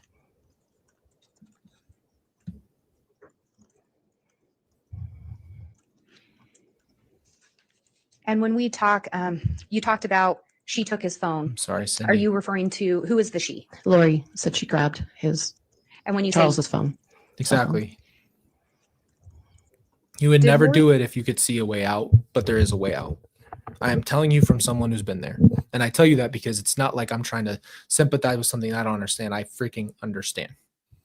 I have been in that exact spot multiple times. Trust me. Where there's nothing, you see nothing good coming ever, and you're ready to be out of pain. Good. That's crazy. That's incredible. That's God.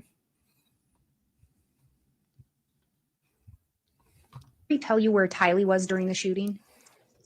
I just know she was around. I don't recall her expressing. She could have. I can't recall it right now. Who was present? I just know Alex was. Do you recall if she told you where JJ was during the shooting? My memory seems to be either he was in the car or. And I can't at some imagine point that she- pain, she- Kelly. But no, this is what I wanted for our community. We're not here to pretend like life is perfect. We're not here to pretend that we don't have pain. And that's why I'm telling you, this is why I'm doing this for you. It's not just like, this isn't, I don't know how else to explain it. You can get through this. I promise you can. I am nothing special above you. I don't have all these amazing things that I have that is not human. I'm a human being. And when I lost my family and I had nothing and I thought I could never be anything and I thought I'd never be able to do anything good for anybody but be a burden and a broken human being, I was there. So I understand it. The world is not better without you. And we need more of that advocacy in this world. And it's worth pausing the video just to talk about it. Just remember that. Yeah, we're going to keep going, guys. This is a long one. We might not make it through all the way today. We'll Took go him for a few somewhere, more but it might minutes. have been afterwards. I just don't recall right now.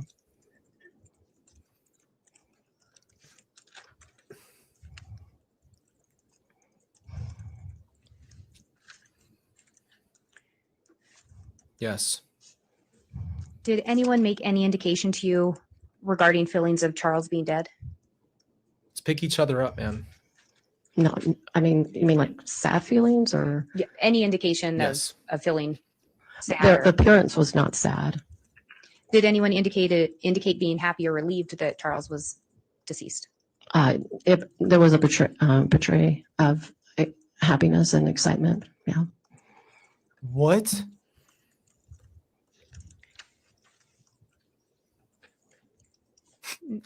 Prior Good to night. Charles passing, Love you do you too. know if Chad and Lori had stayed in contact with each other?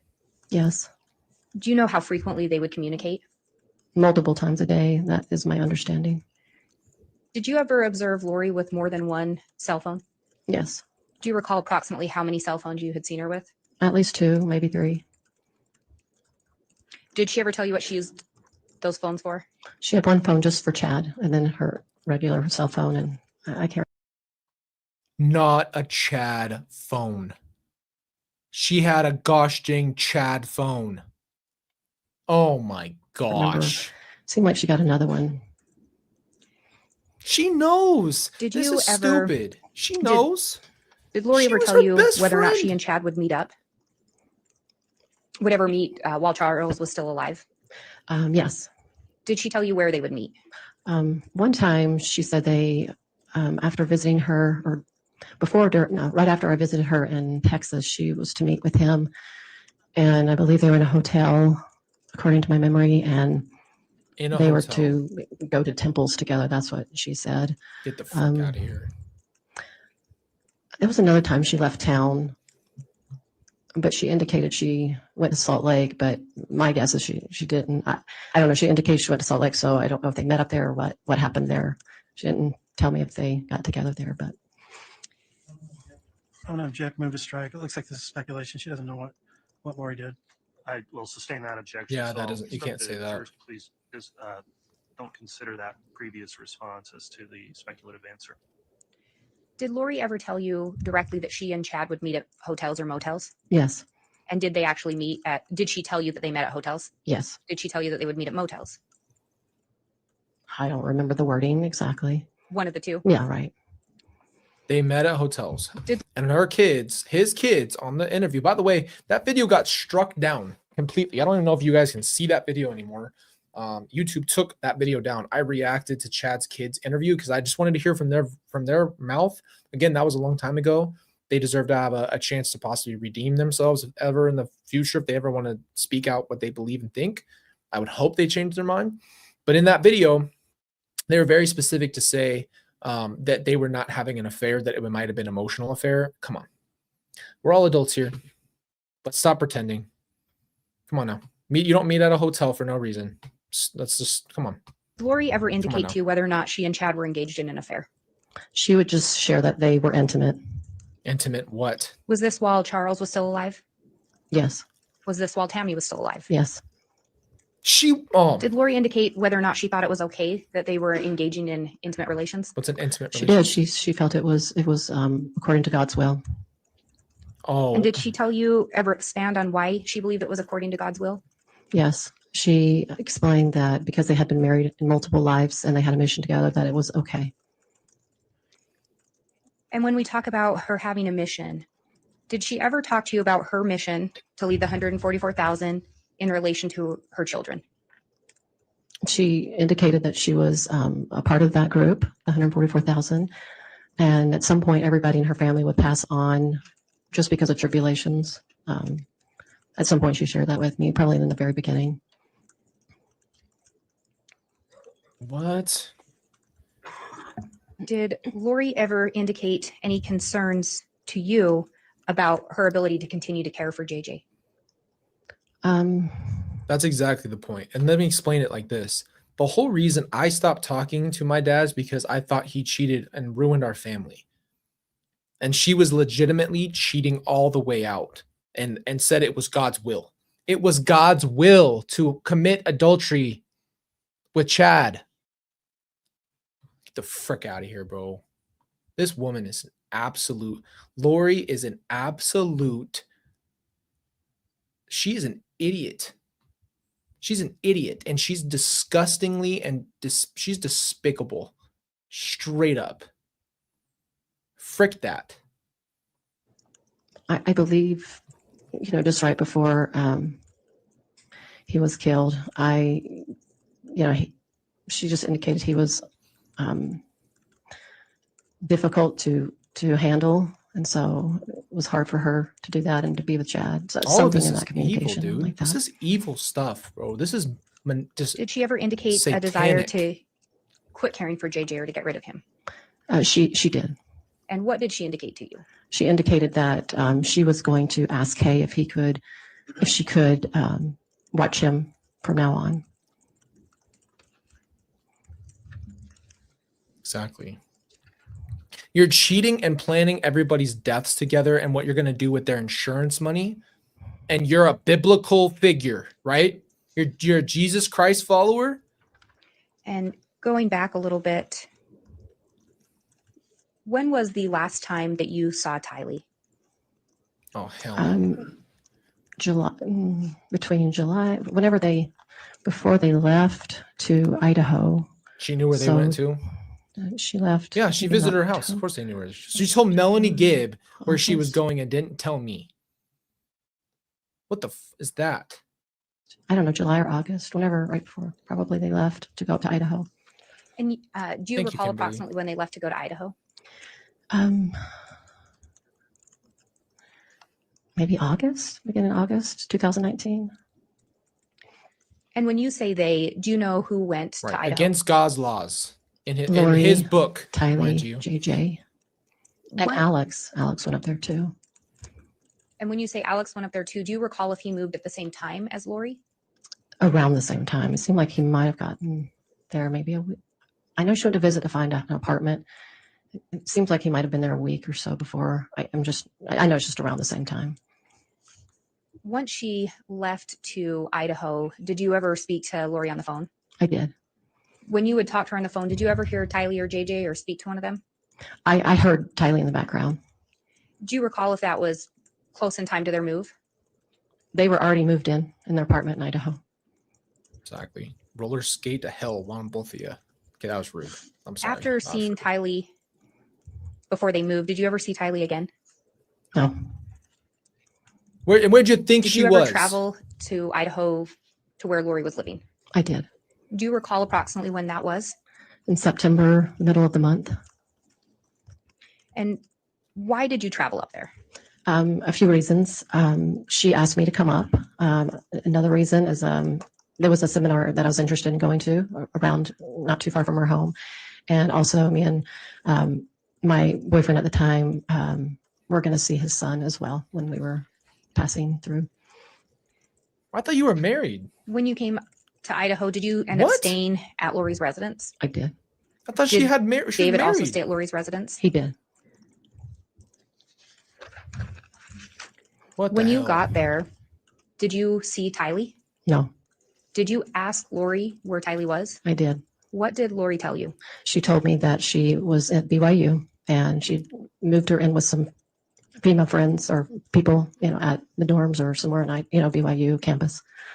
Do you recall how long you were in Idaho? I believe a Thursday to a Monday morning. While you were there, did you ever see Tylee? No, Did you ever hear anyone speak to Tylee? no. Did Lori make any other reference to Tylee while you were there? I asked about her belongings. They weren't in, I didn't see them. She said she put them in storage. She really didn't talk about her much. Did you see JJ when you were there? I did.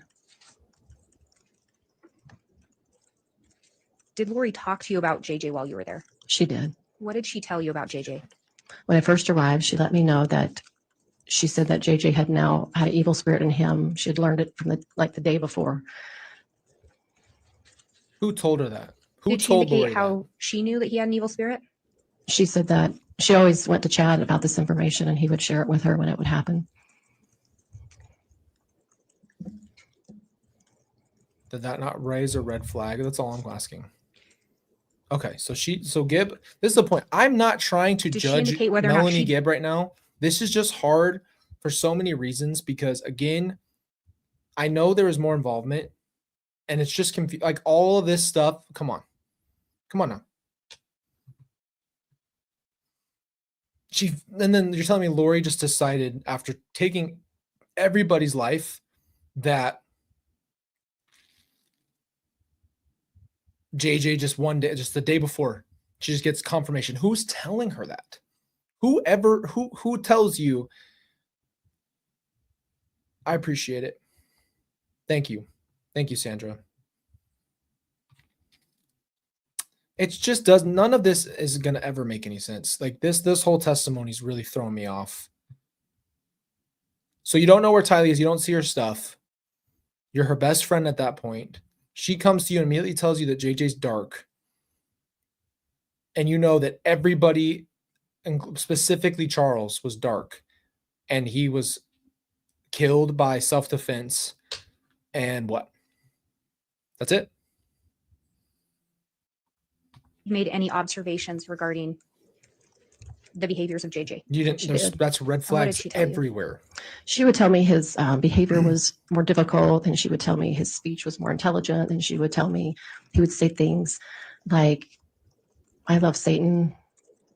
She told me he would climb up on the refrigerator and go on top of the cabinets, and he was acting just more aggressive, more. She just tried to. JJ was autistic. JJ had everybody ripped from his life. Everybody disappeared, was killed, and only people left are Lori, Alex, and Chad showing up at her house, and he's acting out of character.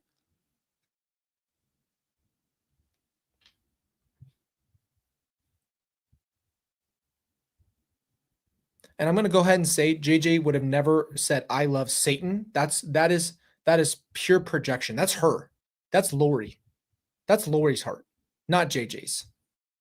And you really think a little boy out of his routine who's been moved all over the place, his dad was killed, then his sister disappears one night. Who knows what she told him, right? Who knows? Lori's psycho. Who knows what she said to JJ at that point? And you're going to say that JJ is now demented and demonic because of your absolutely sick in your head, and you're a murderer. She took everything from JJ and then took his life, stripped his life down to nothing, and expected him to act right? Explain how she believed he was changing in more of a negative type of a demeanor, I guess. WWE fight, me versus everyone.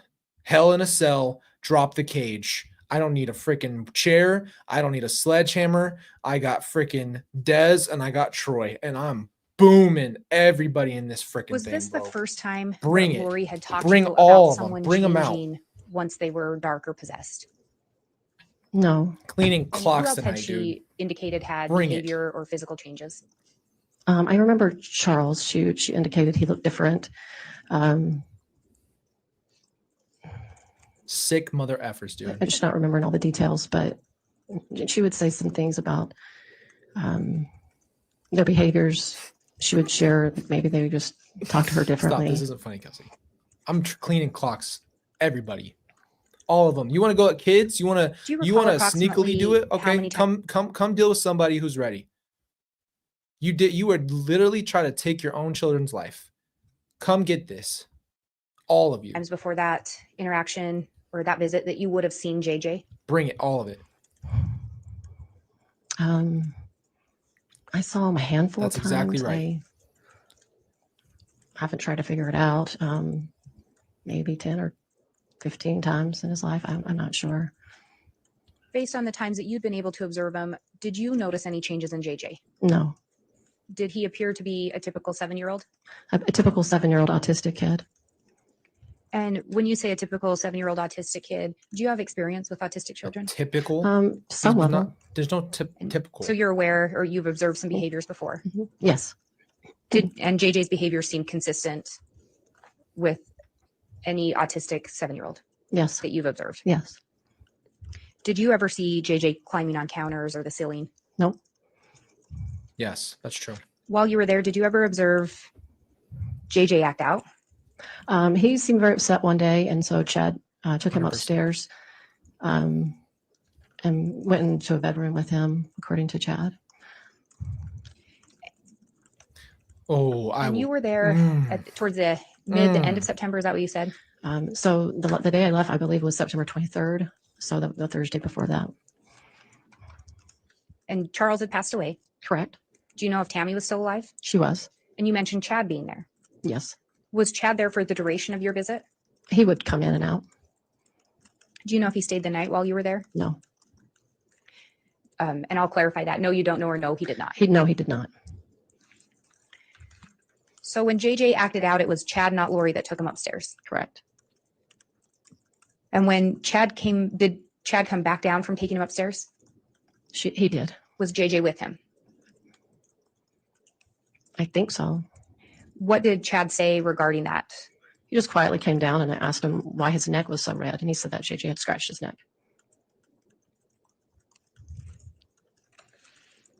Chad is such a pussy.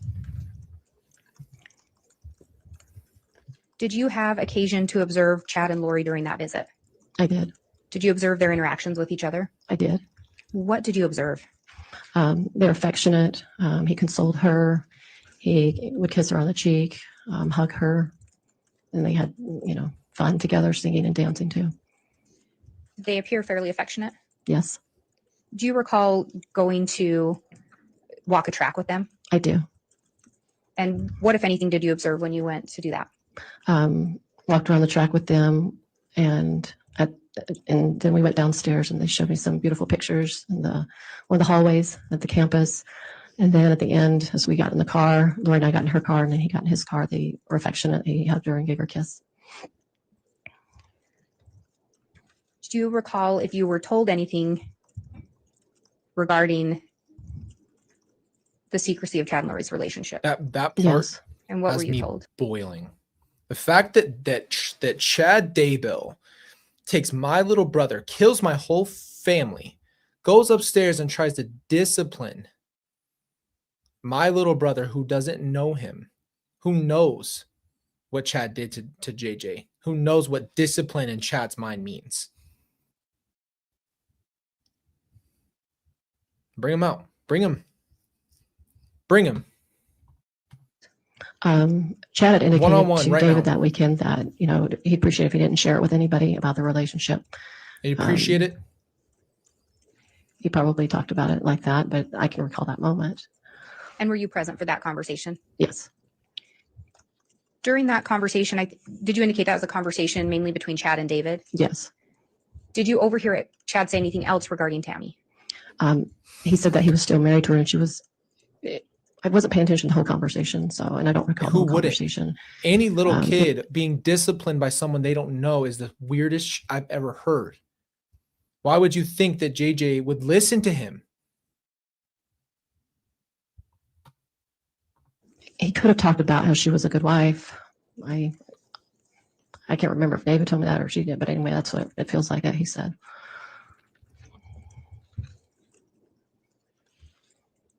Oh, I would. I don't need a shovel. Do you know, has Lori ever indicated to you if the date September 22nd has any kind of special meaning? Yes. And what has she indicated to you? She indicated to me that that was the date that Moroni appeared to her in a temple.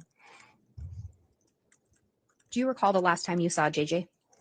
I recall seeing him the Sunday night when he was being taken upstairs by Alex in his bedroom. That's the last time I recall seeing him.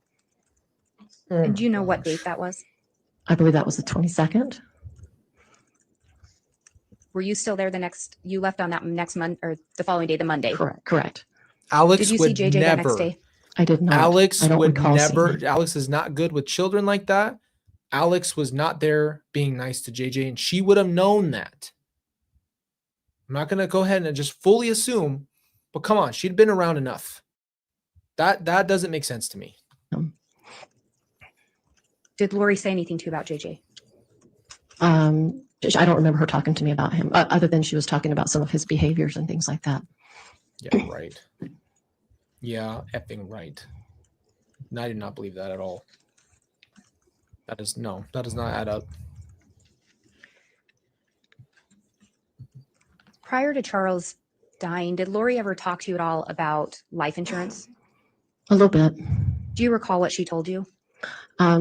Specifically, I remember we were in her kitchen after Charles passed. No, right before he came to town. She told. I said, why would he want to kill you? And she said, well, I have, I think she said $1 million or a few $1 million of insurance on her. That he wanted that, but then she said she found The out exact reason changed- she wanted to kill Charles is why she said Charles wanted to kill her. Right? Are we seeing the projection here? the policy, and a lot of that money to his sister Kay. So a lot of the money if Lori died would go to Kay, according to her. Sorry, maybe I got it confused. If Charles passed away, then the money would go to It's hard to remember a lie, huh? Kay. That's what I meant to say. And do you recall when she told you she had learned that? It felt like that was the first time. I recall that being the first time we talked about it. Damn, the day really before can he string a was killed. sentence together right now. Did you ever talk to Lori about why she didn't just get a divorce? Yes. What did she tell you? She told me that was not the Lord's will for them to get a divorce because it seemed, especially when I asked about Chad getting divorced, it seemed that the Lord didn't want him to because he would be penalized for that. He would be penalized for breaking his marriage. So just kill your spouses. Can you imagine using God as a reason to do this? They've never read the Bible in their lives. Do you even know? You don't know God at all. You signed dark contracts All this is all projection. It's psychologically everything they've said is literally projection. All I hear is projection. It's crazy. Like the level though of projection, and now that we have all this information, just keeps bringing us back to the square one, square one, square one. Everything they said about other people was really them. And do you know what they meant, or did they ever explain to you what they would be penalized meant? I recall her saying that he would lose his exaltations or his something to that effect as his exaltations or his standing with God. So you'd pray to kill them, but you won't divorce them. It's better to kill your spouses than divorce them in Did God's you ever eyes. see JJ again after the night of September 22nd? I don't recall seeing him.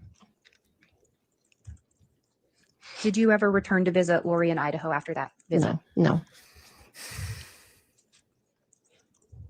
Did you This stay in is contact with Lori? Yes, Did you speak to her frequently, occasionally? Do you remember? occasionally. What about Chad? Did you stay in contact with him? Oh, yes. I mean, well, he contacted me, but I didn't contact him. that I Oh, can recall. shut up. That is not true. Okay, sorry. I need to calm down. I don't know. Do you recall for a any fact. specific times that Chad contacted you? Yes, it seemed like it was a few days in November before Thanksgiving, and he called me when I was in Utah, and he told me that the Rexburg police would be calling to not answer the phone. Did he expand on that as to why he didn't want you to answer the phone?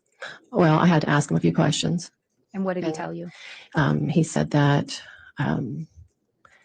that the police were questioning at Lori's apartment where JJ was, and then I asked him. I said, "He's not with Kay," and he said, "No, he's not." And he had a nervous voice, and I asked him if he was, and he said yes. And he told me that Lori would be contacting me shortly after that. And you say you asked Chad if JJ was with Kay. Mhm. Why did you ask him that? Because that's what I was told. That's where he went. So why would Kay be looking for him if Kay had JJ? Do you recall who told you that he was with Kay? Lori did.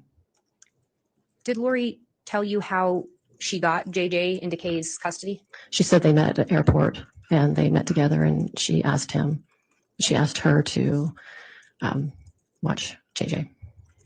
Do you recall approximately when Lori told you that? Exactly right. Doesn't have never I would ever say made within a few sense. weeks after I left. How about saying don't- that that's I don't God's recall. will? And when you say after you left, are you referring to that September visit? September. That's Correct. exactly it. How stupid do you have to be to think that Did Lori in fact reach out to you? I believe it's possible I reached out to her and asked oh, her. she doesn't care? What did Lori say to you? She told me that she met up with her. Can I be honest with you? And this is my personal take. It's called an opinion. I think the only reason Gibbs mad is that Lori threw under the bus with the cops. Tell me I'm wrong. It's the only reason Gibb even did this, because she would get in trouble and Lori threw her under the bus by saying JJ's with her. Kay in the airport, and that she told her that she had cancer and that she needed for JJ to be watched. And Who she had said, cancer? Okay. And that's the gist of it. She lied about someone having cancer out To of the nowhere. best of your understanding, Lori's indication was Kay had agreed to take JJ. Correct. And going forward to the date that Chad called and asked you not to speak with law enforcement, did Lori in fact reach out to you? She did. What did she say? Good night, June. She said that the police had come by, and she told the police that I had JJ. She told me to go to that. She told the police that I took JJ to a movie called Frozen, I believe, and just take random pictures of kids running around at the movie theater.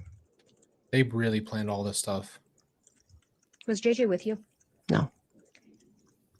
Did law enforcement try to reach out to you? They did. Did you pick up or respond to them initially? Not initially. And why did you not respond to them initially? I wasn't sure what in the world to do. Yeah, that could have been scary, but Had Lori told you anything right previously thing. regarding law enforcement? She, I'm not sure at this point when she shared with me, but she told me that they were dark and that they were, after her, like Satan was after her with the other dark entities that they talked. you only reason that law enforcement was after you is because you. How can you commit a bunch of crimes and kill a bunch of people and then say, Satan's after me. He's coming. He said the police, they're all evil. They're all Satan's minions. They're all coming after me. You must think you're the most important person in the world, you narcissistic mother fricker. About, so they had become, they call them third BS. translated beings, I believe. But I don't know exactly when she shared that with me, but at some point she Satan did. must hate you, right? Did she tell you anything about other people being after her? Craziness. Kay and her brother, her father, and Yep. I think And her brother, would that have been her Alex brother. Cox? no, her other brother. I forgot his name. So when Chad's called and asking not to speak to Yeah. law enforcement, and then Lori's called you, you don't answer law enforcement right away because you're not sure what to do. Right. She told me, I forgot to share this. She told me that JJ's life was in danger, that Kay was trying to kidnap him from her. That's what she shared with me. She killed JJ. And did you believe her? I wasn't sure. I was more perplexed and probably in shock a bit. Had you believed No, you things Lori weren't. had shared with you before? At times, yes. Shocking. Was she still a friend of yours at that point? Yes. When you initially made contact with law enforcement, or I should ask, did you eventually speak with law enforcement? Yes, I end up talking to Officer Pillar from Gilbert, Arizona. And the first time you had contact with law enforcement, did you in fact indicate JJ was with you?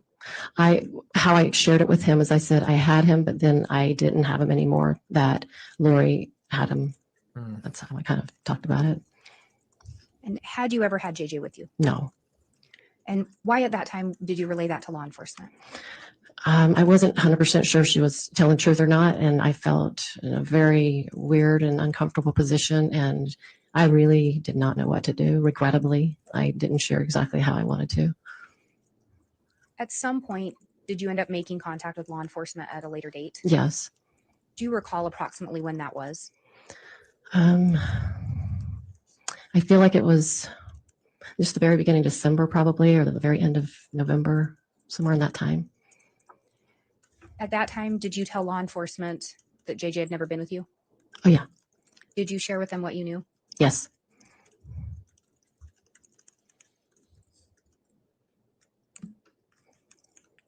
And Judge, I'll indicate I'm getting close to the point of asking to admit an exhibit. Yes, we're that's watching about after this. 20 a Sorry, little we're over trying to 20 bust through minutes this one long. faster. If that is admitted and published, I don't know if you'd like to take a mid-morning break now or continue through that. Right. Yeah. Let's go ahead and go forward now. We might have to Break. pause this in a It- little it's- bit, How long? guys. 20 minutes? A little over 20 minutes. Okay, let's keep going at this point. Thank you. Ms. Gibb, did you share a recording with law enforcement at some point? I did. When was that recording made? I believe. Are they going to play the phone sometime call? We'll stay if December. they are going to play the phone Beginning call December. right now. Was it a recording of a conversation that you were party to? Yes. Who else is on that call? Nothing is weirder than Huh. Chad going, "Hey, sweet Melanie. Hey, sweet Melanie. Oh, our little pawn liar. We're gonna make you lie for us." Like they're both sick as frick, dude. Lori and Chad and myself. Did you in fact make the recording? I did. And if you were to hear a portion of that recording, do you believe that you would be able to recognize that? Yes. Oh, they are gonna play it. Your Honor, I have what's marked as State's Exhibit 42. All right, we'll listen to I would this. ask We to be might allowed just to take a play little portion break. of that for identification purposes. Any objection? Or I'm not sure if we're just going to play a portion of it or the entire conversation. We'd rather the court that the court hear the entire conversation. The portion was just simply to lay foundation, I think, for identification purposes. If the defense will stipulate to the admission, I'm happy to play the full thing. It was just for identification purposes. I didn't know if we wanted her Oh, to yeah. identify it first. I think we've all heard it. Well, both sides have heard it. If it's not what it purports to be, I'll certainly object right at the beginning. Okay, and why don't we just get it started? You can pause it and lay that identification foundation. I'll confirm again whether or not the defense then objects to it being admitted. Thank you, counsel. Is this real? They're really gonna play the phone call.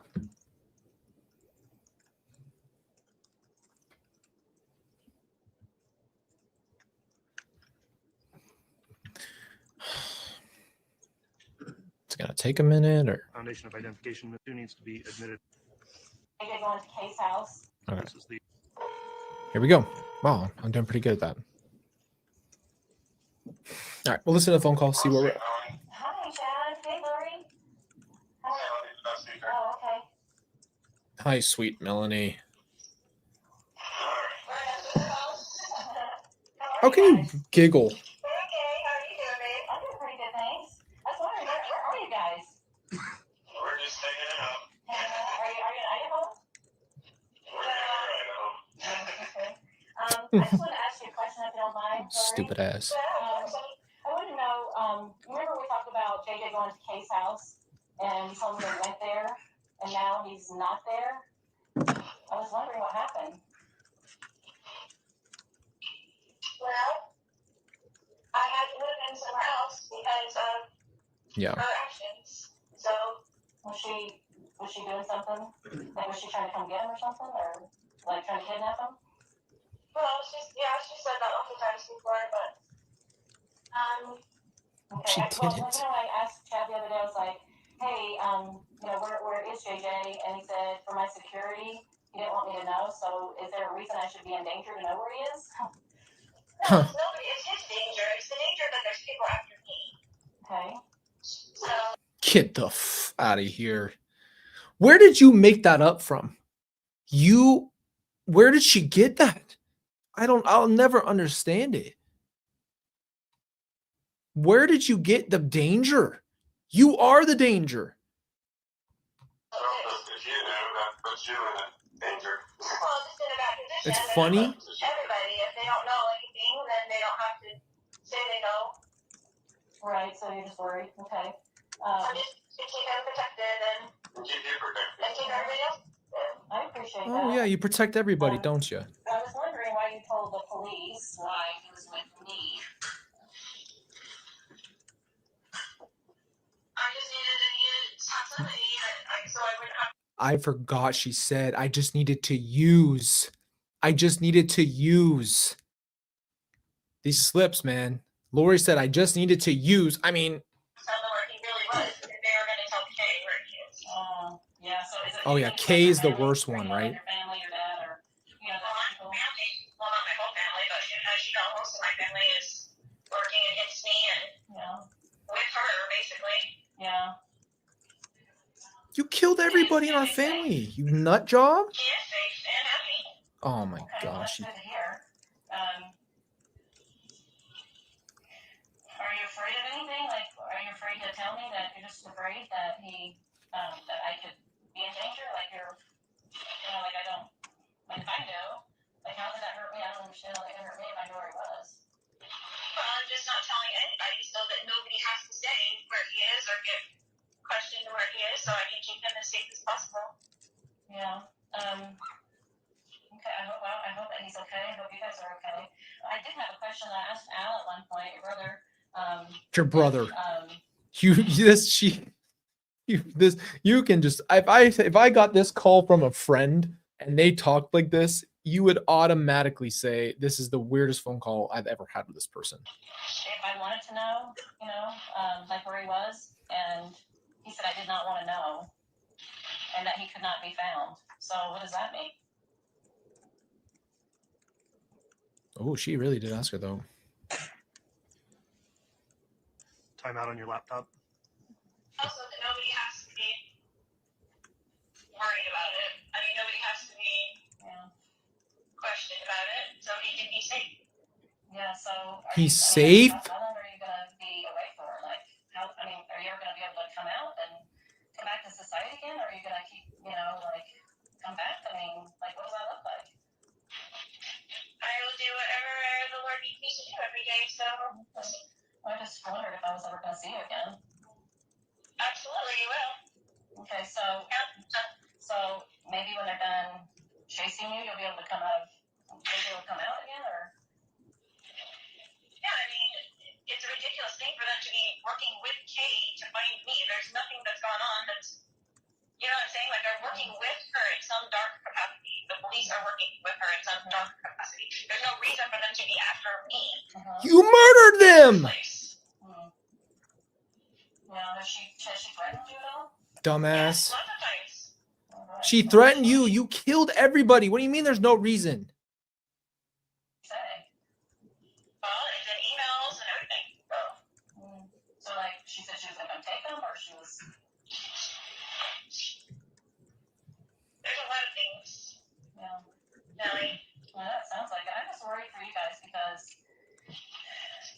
he's missing, and I know exactly where he is. He's perfectly fine with me. Okay. Oh my gosh, you sick, sick motherfucker, man. You're sick. Some of the things you guys have gone through, and I saw the scripture today, and I wanted to. Let me ask you a question. About scripture. Okay. So, did Alma turn himself into King Noah, or what did Turn himself in? Well, King Noah was incredibly wicked. Yes. So he fled his evil ways, which is adultery and living riotously and breaking all the commandments. Right. So what was he required to do, Alma? He had to go and flee so that he would be safe, and then help other people realize how jacked up the system was and the government was. What about Moroni? What was he required to do at the end? To carry on those plates and bury them. That was his responsibility. What did he have to do to do that? Did he hide? He had to hide. Why are you hiding? Yeah, why are you hiding? They were so everybody's killing everybody in the society. Everybody was dying. How did the scriptures had to hide in the cavity of a rock by day and go out by night? The prophets did. They did. Yeah. Okay, so thank you for sharing that with me. Stupid ass. Okay, this scripture is just something that may be thoughtful for you. For behold, this is Doctrine and Covenants, section 3, verse 7 and 8. It says, for behold, you should not have feared man more than God. It's all Although Book of men Mormon, set upon guys. the counsels of God and despise his words, yet you should have been faithful, and he would have extended his arm and supported you against all the fiery darts of the adversary. He would have been with you in every trouble. So when we work with the Lord and are obedient, he's going to protect us from adversarial darts and all kinds of negativity. But when we open the door to Satan, he comes in and then he attacks. And then he takes away to make it look like somebody else took it away. But that's not how God works. He doesn't work in darkness. I agree with you 100%. And that's what the Lord is doing for me. Exactly what he's doing for me. I don't understand where Melanie's coming from in this position because I'm really, really, really, really confused. Stop, dude. No, no. She had him freaking doing sit-ups and push-ups at this point. She may put him on a diet. No more 2 hot dogs, 1 ham, baby. And that dude was working. I have done nothing wrong in this case, but sometimes you have to hide in the cavity of a rock. Why would you have to hide, you stupid? And that's what the Lord requires For of you killing sometimes. everybody? Yeah, that's wrong. That's how You it should is. know better. And I'm sorry that's how it is, because there is a lot of darkness on the earth.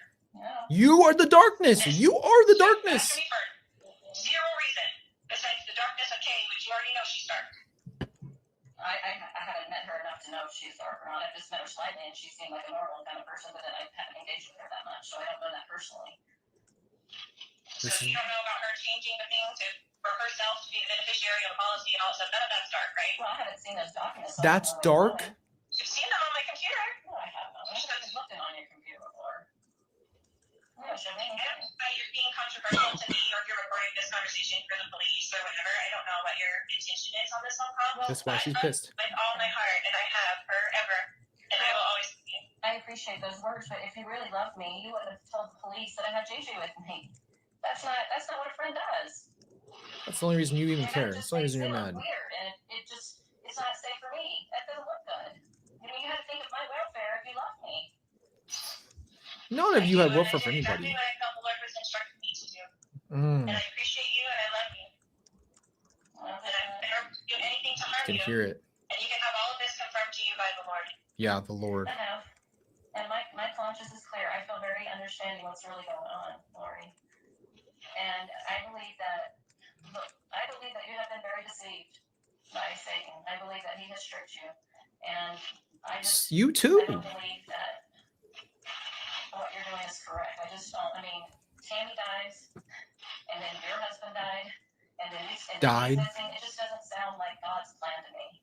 It just sounds. It gives me a gut feeling. Like in my gut, it feels weird. It doesn't feel right. I don't have peace about it. I never had felt 100% peace about it. I always felt like a little weird in my stomach about all these things. You know me, Mel. That's her line. You know me. That motherfucker's line is you know me, you know me, you know me. You don't even know, you stupid ass. You're so all over the place. You don't even know who you are. You don't even look at yourself in the mirror and see anything but a freaking fake unicorn traveling to heaven, married to everybody who's ever lived, 40 life having freaking Peter Griff marrying. Shut the frick up. Like, you know me. You don't know yourself. You have personality disorder. You don't know who you are.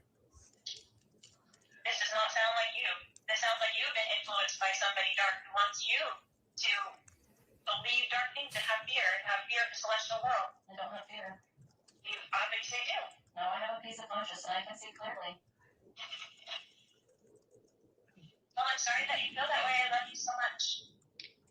I love you too. Love you so much. The most passive aggressive human being on the planet Earth. Thank you. Welcome to this. When he comes again, and he's coming soon, and we will all stand there, and you will know at that point. That's that he is terrifying. supporting me and I'm supporting you the whole Do time. you genuinely to God think that when Jesus comes back to this earth, that he is going to say, well done, Lori and Chad?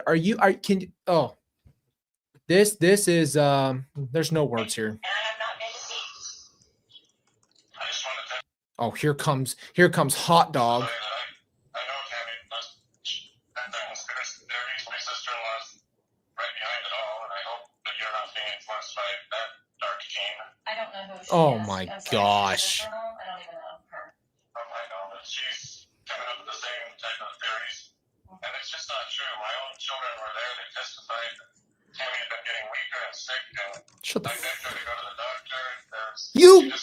Her heart was failing her. She was physically I would clean this man's clock. Clean it. falling apart. She hates doctors, and she just passed away. That's how Stupid it happened. ass. My son Garth was right there with me the whole time. Sick. My kids were at the house within 20 minutes of her passing. There were 2 coroners. They checked her out right there on the bed. All these conspiracy theories just make me sick to my stomach. Just absolutely sick. You bitch ass bitch. Shut up. You killed everybody. You killed everybody. You killed everybody. It's make you sick to your stomach? Hell no. Hell no. What a absolute bitch. Are you kidding me? You killed everybody. It makes you can sit there and talk like this? Well, 3 years that Tammy passed away at a young age. And Crazy I had no idea ass, that Lori dude. would even be a part of my life. I just knew that my life had 2 segments. And that I know Tammy's on a special mission, and she's with my kids. She's visited them. There's so much, Melanie, that you just have to have faith. And this is not some sort of master plan. There's no way, Lori, and I should You just projected that it is a master plan. come up with this. It's just, You can understand my concern, correct? I can from an outside perspective, but from someone who knows as much as you know, no, not really. That right there says too much to me that the 2 people she's trying to make look bad straight up said, with as much as you know. No, that's why they're pissed. That's why they're pissed, because she knows. Melanie knows too much. Come on now. Where are we at here? He's influence on you. I can feel that for sure. He's a very good man, and he has a very strong foundation. That I know. Kay. Let's say what's up to Kay, guys. Let's say what's up. This is Kay right here. Man, Kay, I'd love to hear it. I'm losing my mind over here. I've never heard this stuff. I can't believe you sat here and listened to this. This is absolute bullshit. I cannot believe this conversation. That's all I'm saying. Like, I cannot believe it. I'm baffled. I'm baffled. And that's why they're so mad at her, guys. That's why Chad and Lori are so mad, because they're like, you're an insider. Are you going to sit here and act like you don't know what's going on here? That's the only reason I'm saying that. Now, again, I've already laid my piece out here, but it's just really tough for me to be doing this, man. It's really tough to listen to this conversation back and forth. And I already said, Kay, I don't know if you were here, but I'll tell you this. The fact that they think that Kay was after them in an evil way, and then Chad projects this isn't part of a master plan. Yes, it is. Like, it's crazy. I've never seen more projection in my life. And now that we have so much of the understanding and evidence here, I've never seen anything more than that. Ever. Have you ever seen more projection in your entire life? Hell no. Crazy. Crazy. And I'm sorry, I have been cussing a lot today. I need to chill out. Not a good example. Not a good example. I'm sorry about that, for real. I want to subject you guys to the bad language. I know it can be therapeutic, but I've been going off, getting angry today. We can still be better. I can be better. I gotta chill. I'm sorry about all the cussing. I'm just pissed, man. It's hard for me. It's hard for me to just get it out. It's hard for me to like. This is a lot of my frustration that I've held on to for a very, very, very long time. So I'm trying to relax and chill. Trying to relax. I can still make my point without all the colorful language here. I've told some people, man, I could paint the walls, but it's still about self-preservation here, about calming down. So I'm gonna say what I need to, but I've said a lot. You've heard it. Doubts in your mind. No, you know what? I have come to understand that Yep. my gut feeling, I was not listening to it. And I always felt uncomfortable with many things. Just want to apologize to your ears. I'm sorry for all the cussing here. Well, I'm sorry that I included you in those teachings then for your own sake, because I wish that you didn't have as much knowledge as you have, because you will be accountable for the knowledge that you do have, Mel. So are you. I agree 100%. Yeah. 100%. I have no fear. Yeah. I have no fear of that. But I really, you know, I was reading the story 4-4, and it's Oh so my very gosh. similar to this. You just can't see it, but he did it because he was trying to reclaim a people, and he thought at the very end, because of his carnal and natural desires, that's what influenced him. And he was very carnal natural desires. Well, honey, you got a lot of natural desires. We all know that. You are one to talk, motherfucker. You're gonna go at her for her cheating? You were complicit into this point. You were her best friend. My gosh, it's just tough. It's just tough. You were her best friend. You knew she was cheating, and now it's a sin because of Cora whore. Frick out of here, Cora whore. That's what you think is me, Cora whore? Are you kidding me right Cora now? whore. I think both of you have similarities. Oh, she It's pissed in her the off. scriptures. It's in the scriptures. And the scriptures are very powerful. Yes, they are. I live by the scriptures. No, as you know. don't. Neither I one of know, you but we can wrest the freaking scriptures nuts. For our own vain glory. I rested the scriptures? We can. We Oh, can she's do that, pissing her and I know off. that you have. Our belief systems. Do I rest the scriptures? Is that what you're accusing me of at this point? I feel that you Cora have. whore. Why do you feel that way? I need an explanation on this. Because if you look, like the scripture just said, okay, you read the scripture every single day, you know? I know you read it. I don't know that. But I the can't scripture right imagine. here says that you will be supported by all against the fiery darts of the adversary. Love you You too. would have supported if you had not opened dark portals and dark junk. You would have been safe. If Melanie. would have obeyed God, he would have had your back. But you have been chased, tortured, whether you do this or not, he has your back. So, well, if he has your back, you would not be able to tell me where you are, and we couldn't find JJ. Like, where is he? I've been asking, where is he? Oh, Melanie. And you know what I mean? Like, that's. I can tell everything where JJ is right now, and that would not be good for JJ. So It wouldn't be good for JJ. Man, frick these people, bro. Frick all this. Frick this. This is the This is the Three Stooges. To protect my children, but You didn't protect anybody. Of course you wouldn't. So I can tell you're just adversarial, Mel. I love you. I'm sorry that you feel this way. Because I actually do care. I'm sharing what I feel for you because I know your salvation's in trouble for what you've done. And my salvation is not in trouble at all. And I think you should check that with the Lord again. Lori, you are just so off your rocker, bro. You've got to understand. Like, I don't know how many times. I don't know how you can defend yourself here. I felt a lot of things from the Lord. And this doesn't feel right. Well, I'm sorry that you feel that way, sweetheart. I'm sorry that you're friends with all those who are against me. Joseph's best friends turned against me. Yeah. You're a prophetess, huh? Apparently you are. Talk all that. Okay, I don't know who you're talking about. Your sister, I don't even know what her name or who she is. I don't know any of those people. Why would they contact me anyway? How would I even know about that? Well, you're friends with Dave, and apparently, you know. Well, David is a very righteous man, and I've always known that grounding about him. And he has a lot of beautiful experiences with the Lord, and these are not the same. You know, when you get the priesthood, as Peter James and he confirms all of those in the circle that are together. All right, here's my take, and this is what I know. This was very recent. I asked this question to one of the people I know who are LDS. Korihor supposedly was a man who was led.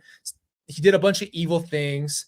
And again, this is just my take. I don't know for a fact. but he was an evil man who said that he heard the voice of God and did all these evil things in the name of God, but he was actually being misled. I do not know the story of Korihor. I think it's a Book of Mormon story. I don't know. But that's what she's trying to tell. She's trying to give Lori an example that Lori would understand that you are being led by evil like Korihor, because Korihor's story is that he was led by evil, but said he was doing God's will exactly like that. So I just wanted to give you that. That's why Lori's so offended. Oh, I'm Korihor? Yeah, that's why. Everybody's a witness of that. Everybody's a witness that the pattern is in the scriptures. There's no witness. Have you ever received what you think you received? Nobody has seen that but you. There's no witness. The witness, Joseph Smith, Oliver Calvary, Mark Harris, any witnesses, they all showed up. Is there a witness? Did Jesus, Heavenly Father, gave that Joseph Smith by himself in the grove? Was there a witness? No, but they had it later with other people. That was one experience, but others joined in Yes. later when he brought other people. 1000%. Scriptures, yes or no? I'm sorry? Is that in the scriptures, yes or no? That Joseph was alone when he saw God the Father and Jesus Christ? Yes. Yes, he was alone. He was alone. But he had to open it up first. That's not a pattern at all. Honey, what I'm saying is that after he saw that and other people joined in, they saw the things with him. He wasn't alone. There was a witness for them. You have to have a witness. God talks about witness. Jesus even had people witness for him. That's what doesn't make sense. You have to have a witness and other witnesses. That alone just doesn't make any sense. Stupid. And I will never deny it. For my soul would be at stake if I did. So you can say it didn't happen to me, Mel, but if I say it, then I am accountable. You didn't witness it, but I did. But your behavior is not okay. I understand that's what you believe you saw, but this is the thing, as I see, is that your behavior is not one of somebody in Christ. Hey, Melanie Gibb's not wrong. Never had any. That's exactly the point. Your behavior doesn't do that. If you've seen Jesus, you would never ever be the same ever. The idea that you would be the person of all people to turn me and cannot. I'm asking questions, and I'm concerned for you. That is what somebody does when they care. You don't sound like you're concerned. You sound like you're accusatory. You do not sound concerned. You sound pissed off. I'm not. I am troubled. Maybe that's the better word. Troubled. Because these things, like you being with Chad before he's even divorced, is unusual behavior for a person that's we'll do it. I was with him and he was never divorced. Honey, I've seen you guys together. So I've never seen you with Chad kiss him and walk around the track at BYU with him. I never saw that. You say you were the one that's feeling guilty about being with someone before they were divorced. Oh, honey. I think that's not what we're talking about here. Oh, Melanie, don't start something you don't want problems with. You're blaming her, and she just said the same thing back to you. This is what you need to understand. I'm not touching that one. Not saying anything about it. That's what I'm saying. You are going off the deep end. I'm just saying this is not the behavior of someone that sees Jesus Christ. It's not the behavior. Really? Have you ever seen Jesus Christ? So do you know what the future behavior would be if you had seen Jesus Christ? I know that when I pray. He should do every day, and he does protect me, and he is protecting me, and he will protect me against this accusation as well. And we will both stand there with him, and you tell me if I was lying or not, but we're both standing there with Jesus Christ. Okay. She hung up.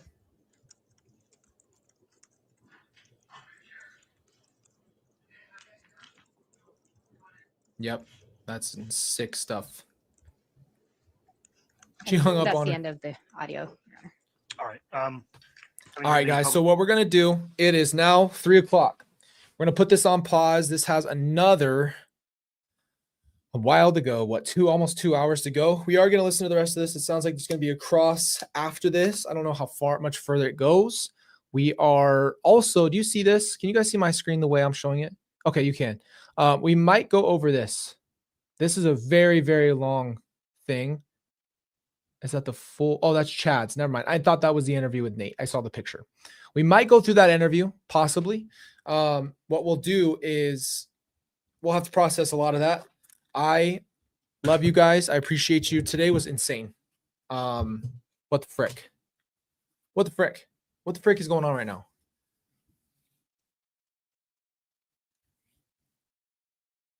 What is going on? I don't know how to process all of that. That was a wild conversation.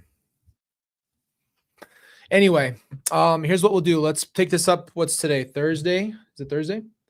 Pick this up tomorrow, and then we will finish with Melanie's, and then we're going to try to bust through more. So maybe we'll do some starting earlier in the mornings, maybe around like 10 o'clock. I'll keep you guys up to date on the community tab. And when we're going to start, maybe we'll start a little earlier so we can go a little longer, bust through some of the other ones before we keep going. But I just want to say thank you. I appreciate you. Thank you, mods, for being here. We appreciate you and love you. You guys are awesome, man. Thank you for being a part of this. Again, I'll just straight up say I went crazy today. Okay. Try to bring in a little bit more reserved next time, because I love you and want to be respectful to you. I don't want to paint the walls of your house with my words. So I'll try to keep that reserved. But I do love you. And oh, Ryan, you're right. I made it the whole time with the hoodie, which is wild because it's hot. But you know what? I was comfy. So I got to be honest with you. I would never lie to you. This looks really good. It's very clean. It's a good fit. I like it. I'm going to wear it a lot. Not in the summer. I mean, right now I've done it, but anyway, I appreciate you. Love you. I'll keep you up to date. Let's plan. See you guys in the morning tomorrow. I'll put up the thumbnail for you. And we will finish with Melanie's and then whatever else comes after that. If we end up going into those other interviews, we might separate those out and start doing it. So I appreciate you. Love you. Have a great rest of your day.